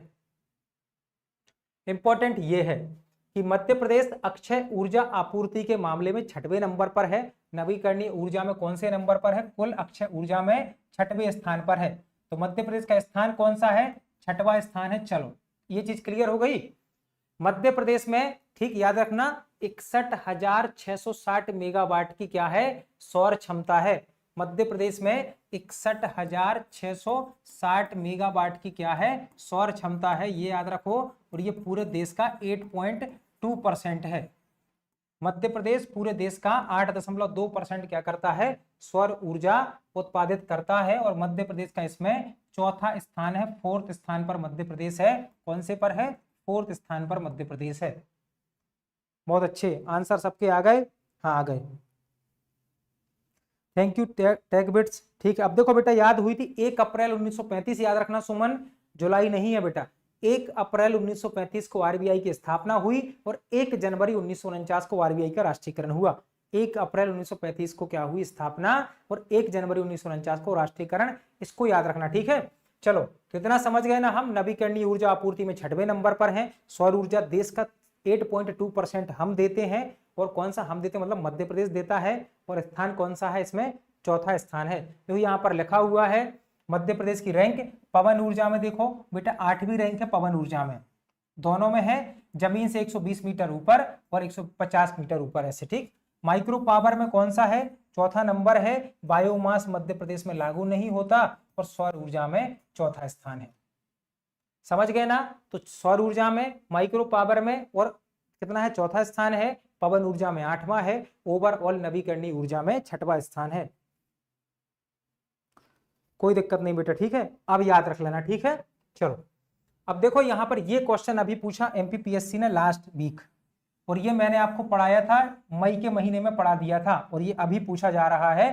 तो अब देखो आपकी ये सारे क्वेश्चन बन जाते हैं कभी ना कभी, जो बोर्ड पर हमारे आ जाते हैं। तो मध्य प्रदेश में कुल उपलब्ध बिजली क्षमता है 23,789 मेगावाट बिजली क्षमता मध्य प्रदेश में उपलब्ध है। इसको याद रखो। और हमें याद रखना है नवीकरणीय ऊर्जा स्रोतों का योगदान कितना है। तो देखो लगभग 7100 मेगावाट, मतलब 7,099 मेगावाट है, 7100 मेगावाट है, ये याद रखना। ठीक, यही पूछा गया एग्जाम में। चलो हेल्थ की बात कर लो, स्वास्थ्य की बात कर लो, स्वास्थ्य पर व्यय की बात कर लो। सरकार बहुत करती है स्वास्थ्य स्वास्थ्य स्वास्थ्य लोगों का। तो 2019 से 21 के बीच में क्या हुआ है, तो मध्य प्रदेश का कुल स्वास्थ्य खर्च बढ़ गया है। अब सरकार क्या करने लगी है, हेल्थ पर ज्यादा व्यय करने लगी है। बहुत अच्छे, सरकार क्या करने लगी है, हेल्थ पर थोड़ा सा ज्यादा व्यय करने लगी है। जैसे मान लो कि राज्य का पहले 23,497 करोड़ रुपए का खर्च था, अब जो बढ़कर 34,112 करोड़ हो गया, मतलब कि 45% ज्यादा बढ़ गया है स्वास्थ्य पर व्यय। तो स्वास्थ्य व्यय कितना बढ़ा है, आपसे ये पूछा जाएगा। हेल्थ एक्सपेंस कितना बढ़ा है, हेल्थ एक्सपेंस, तो आप बताओगे कि सर हेल्थ एक्सपेंस बढ़ा है 45%। तो ये प्रश्न बनेगा। राज्य अपनी जीडीपी का हिस्सा भी पहले स्वास्थ्य पर बढ़ाकर 2.5% खर्च होता था, अब 3% हो गया, मतलब कि जीडीपी का 2.5% करते थे अपन खर्च, कितना, 2.5 रुपए खर्च करते थे, अब 3 रुपए खर्च करेंगे स्वास्थ्य पर। तो 2.5 से बढ़कर जीडीपी पर स्वास्थ्य व्यय कितना हो गया, 3 हो गया। 2.5 से बढ़कर कितना हो गया, 3% हो गया है स्वास्थ्य व्यय। और सरकार के कुल बजट में स्वास्थ्य की हिस्सेदारी पहले 5.8 थी, अब 8% है, मतलब कि पूरे बजट का 8% हेल्थ पर व्यय किया जाएगा। कितना, 8%। 8% किस पर व्यय होगा, स्वास्थ्य पर व्यय होगा, स्वास्थ्य पर व्यय होगा 8%। इसको याद रखना। समझ में आ गया ना बेटा। चलो आगे बढ़ते हैं। चलो बेटा अगला है मध्य प्रदेश में। देखो ये पूछते हैं संस्थाएं कितनी, कौन सी अपने यहाँ क्या है संस्थाएं हैं। जैसे बात कर लो, जिला अस्पताल है 52 जिले थे पहले, तो 52 जिला अस्पताल थी, नए जिलों में भी बन रही हैं, तो 52 जिला अस्पताल है। 161 सिविल अस्पताल है। इंपॉर्टेंट ये तीनों हैं। ठीक, कम्युनिटी हेल्थ सेंटर, ठीक, सामुदायिक स्वास्थ्य केंद्र कितने हैं, 348, ये हो गया। प्राथमिक स्वास्थ्य केंद्र कितने हैं, 1442, इसको देख लो। और उप स्वास्थ्य केंद्र कितने हैं, 10,256, इसको याद कर लो, ये संख्या याद कर लो कि अपने यहाँ सामुदायिक स्वास्थ्य केंद्र 348 है, प्राथमिक स्वास्थ्य केंद्र 1442 है, और उप स्वास्थ्य केंद्र 10,256 है। इतना क्लियर हो गया ना बेटा, बहुत अच्छे। जिला चिकित्सालय 52 है, हाँ 52 जिला चिकित्सालय हैं, बिल्कुल सही है, 52 हमारे पास जिला चिकित्सालय हैं। आगे आ जाओ। ठीक, मध्य प्रदेश के सामाजिक विकास के सूचकांक देख लो। जैसे ये है NHFS 5 का डाटा, NHFS 5 का डाटा है, मैं आपको ये नहीं बताऊंगा, ये आपको टेबल इसमें दे दी जाएगी और ये आपको याद करना है। और इसमें आपको पढ़ना क्या है आपको बताता हूं, ये आपको डाटा याद रखना है। ये जो डाटा लिखा हुआ है ये डाटा आप पढ़ोगे, ये वाला डाटा पढ़ोगे आप, और ये जिले याद रखोगे। ठीक, ये जिले याद रखोगे। जैसे बाल विवाह सबसे ज्यादा कहाँ होते हैं, राजगढ़ में होते हैं, राजगढ़ में। और यहाँ लिखा हुआ है बालाघाट, तो बाला से होगा बाल, और बाल विवाह करवाता है राजा। कौन करवाता है, राजा करवाता है बाल विवाह। तो आपको ऐसे याद रखना है, समझ गए ना। तो बाल विवाह कौन करवाता है, राजा याद करवाता है। इसके अलावा लिंग अनुपात देख लो, लिंग अनुपात 970 है, MP में 970 है। सबसे ज्यादा सिवनी में है, सबसे कम किसमें है, सीहोर में। कैसे याद रखोगे बेटा, CBC, सिबसी आपको याद रखना है, सिबसी। तो यहां पर सिवनी शिव हो जाएगा, सी से हो जाएगा सीहोर, तो ये आपको याद रखना है सिवनी और सीहोर, सिबसी याद रख लो। बाकी बाल विवाह आप समझ गए, राजा क्या करवाता है, बाल विवाह। राजगढ़ में सबसे ज्यादा बाल विवाह, बालाघाट में सबसे कम बाल विवाह होते हैं। आगे बढ़ जाएं, चलो अब हम बढ़ जाते हैं आगे और बात करते हैं यहाँ पर आगे क्या दिया गया है। तो बेटा आगे दी गई है MP में साक्षरता।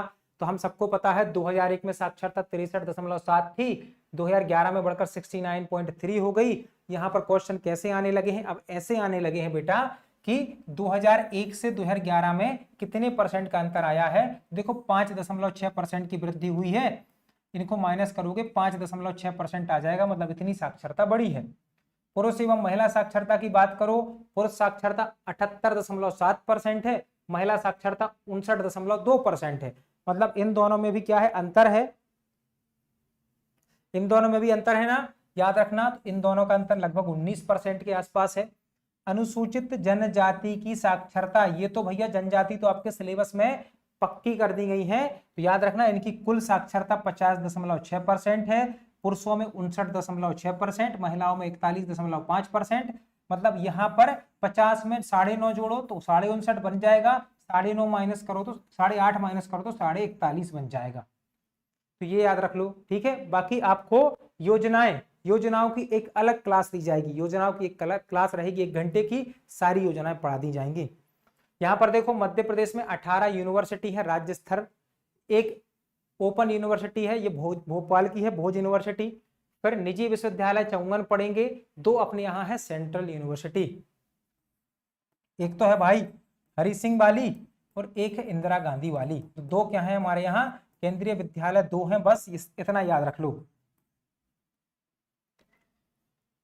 अब बात कर लेते हैं स्किल, मध्य प्रदेश में स्किल्ड की या फिर कार्यकुशलता की बात कर लो, क्योंकि ये भी आपके सिलेबस में है। चलो कार्यकुशलता को देखते हैं। अब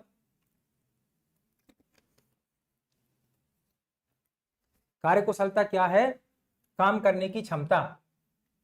भारत का 5वां सबसे बड़ी आबादी वाला राज्य मध्य प्रदेश है, मतलब कि मध्य प्रदेश का भारत में जनसंख्या में 5वां नंबर है। कौन सा है, 5वां नंबर है जनसंख्या में। हाँ बेटा वो 2 बनी है, लेकिन वो सेंट्रल नहीं है, इतना हमको याद रखना, ठीक है। आबादी 59% आबादी कार्यकारी आयु वर्ग की है, मतलब 15 से 59 वर्ग के लोग जो क्या करते हैं, काम करते हैं। ये वाली आयु मध्य प्रदेश में 59% ही है। मध्य प्रदेश की एवरेज आयु कितनी है, 23%। अब मध्य प्रदेश की एवरेज आयु है, एवरेज आयु 23% है। वित्तीय निवेश याद रखना 2024-25 में कौशल विकास को बढ़ावा देने के लिए ये 1514 करोड़ रुपए का व्यय किया गया है। कितना व्यय किया गया है, 1514 करोड़ का व्यय किया गया है, ये भी आपको याद रखना है। चलो अब आगे बढ़ते हैं। अब बात करते हैं मध्य प्रदेश में कौशल विकास संचालनालय का मुख्यालय जबलपुर में है, बहुत इंपॉर्टेंट है, भोपाल लगाओगे आप लोग। कौशल विकास संचालनालय कहाँ है, जबलपुर में स्थित है, ये याद रखो। मध्य प्रदेश राज्य कौशल विकास और रोजगार जनरेशन बोर्ड भोपाल में है। देखो कौशल विकास संचालनालय जबलपुर में है, जबकि कौशल विकास और रोजगार जनरेशन बोर्ड का मुख्यालय भोपाल में है, कोई दिक्कत नहीं है। इसका मोटो क्या है, कौशल से रोजगार समृद्धि अपार। ये किसका है, बोर्ड का लोगो है, कौशल से रोजगार समृद्धि अपार। इसका समृद्ध निकाय कौन सा है, SCVT, state council of vocational training, मतलब कि व्यवसायिक शिक्षा होता है। और crisp centre, centre for research and industrial staff performance की स्थापना 1997 में हुई थी। क्रिस्प की स्थापना ये भी आपके भोपाल में पड़ेगा। क्रिस्प की स्थापना कब हुई? 1997 में हुई, भोपाल में स्थित है। बाकी अब यहां से हम क्या पढ़ेंगे, अब थोड़ा सा और बचा हुआ है, उसको देखते हैं। ग्लोबल स्किल पार्क कहां पर है? ग्लोबल स्किल पार्क भोपाल में है, और ये सिंगापुर और साथ में एडीबी के सहयोग से बना है। ग्लोबल स्किल पार्क सिंगापुर और एडीबी के सहयोग से 2017 में नींव रखी गई भोपाल में। इसके बाद 2022 में इसका उद्घाटन हुआ या नामकरण किया गया, किसके नाम पर? संत शिरोमणि रविदास के नाम पर किया गया। तो मध्य प्रदेश में जो ग्लोबल स्किल पार्क है उसको रविदास के नाम से जाना जाता है। मध्य प्रदेश में याद रखना आयुष ग्राम कितने हैं? आयुष ग्राम ये पूछेगा, आयुष ग्राम या फिर आयुष विलेज। मध्य प्रदेश में आयुष ग्राम या फिर आयुष विलेज कितने हैं ये पूछेगा, क्योंकि आयुष को बढ़ावा दिया जा रहा है। तो ये ग्राम है 126। इसके अलावा आयुष विंग कितनी है? आयुष विंग, आयुष विंग कितनी है मध्य प्रदेश में, ये भी आ सकता है। तो ग्राम 126 है, तो विंग तो बहुत कम है बेटा, विंग है 36, 36 आयुष विंग है। 126 आयुष ग्राम है, 36 आयुष विंग है, याद रखना। ठीक है, आगे क्या है सर? आगे बेटा देखो, विकसित मध्य प्रदेश का डॉक्यूमेंट बनाया गया है। इसके अनुसार 2028 तक राज्य की जीडीपी को 27.2 लाख करोड़ और 2047 तक 250 लाख करोड़ करना है।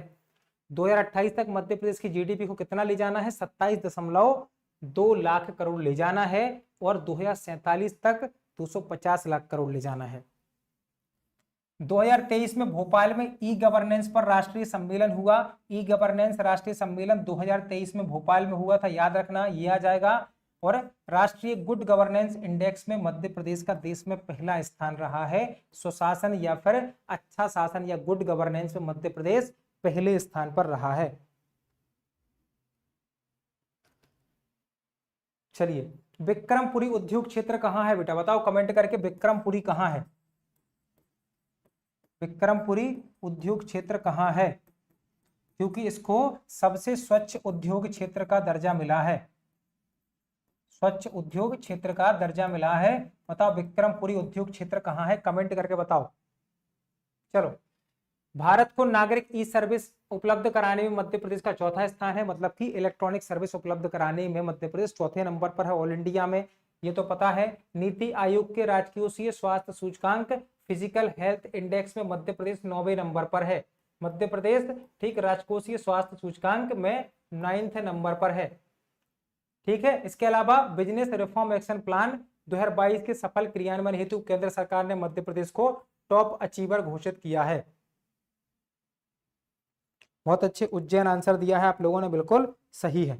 तो टॉप अचीवर बने हैं, याद रखना। बिजनेस रिफॉर्म एक्शन प्लान में हम क्या बने हैं? टॉप अचीवर बनाया गया है, ये याद रखो। इसके अलावा नीति आयोग के राजकोषीय स्वास्थ्य सूचकांक में 9वां स्थान है, 9th स्थान पर है मध्य प्रदेश।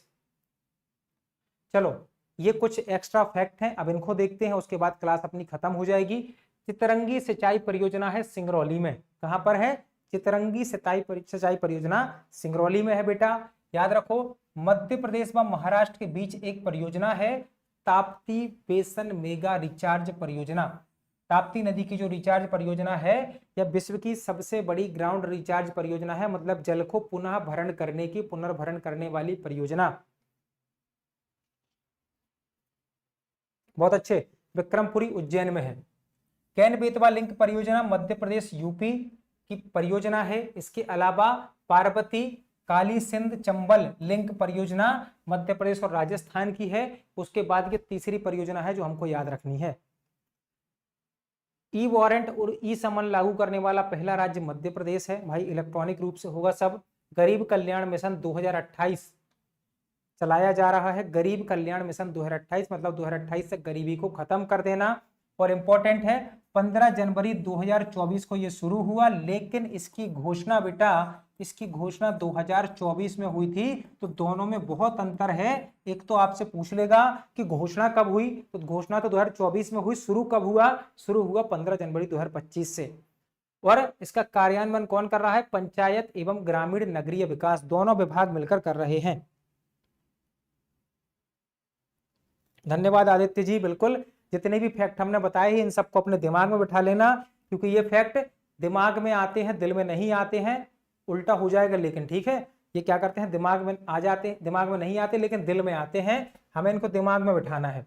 गरीबी 2028 तक समाप्त करनी है।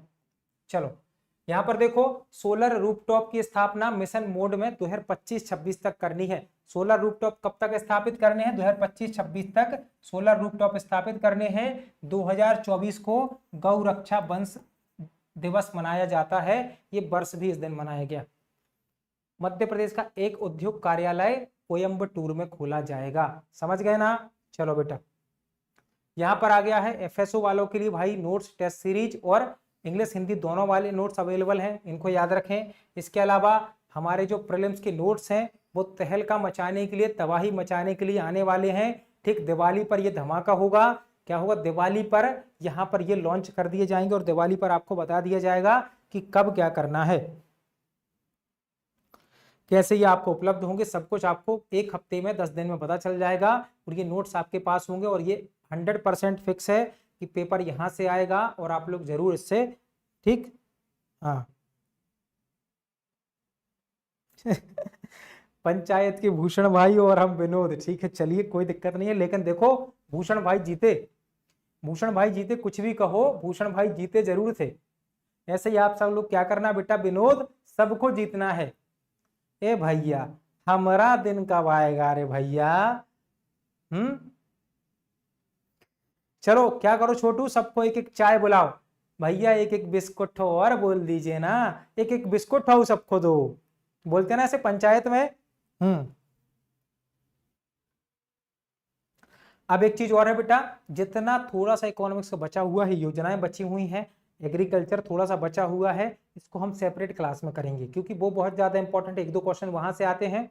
तो योजनाएं, एग्रीकल्चर, ये सब हम क्या करेंगे, अलग से करेंगे क्लास में, ट्रिक से करेंगे, याद करेंगे ताकि सबको याद रहे। योजनाएं बहुत कंफ्यूजिंग रहती हैं तो उनको भी हमें क्या करना है, भूलना नहीं है।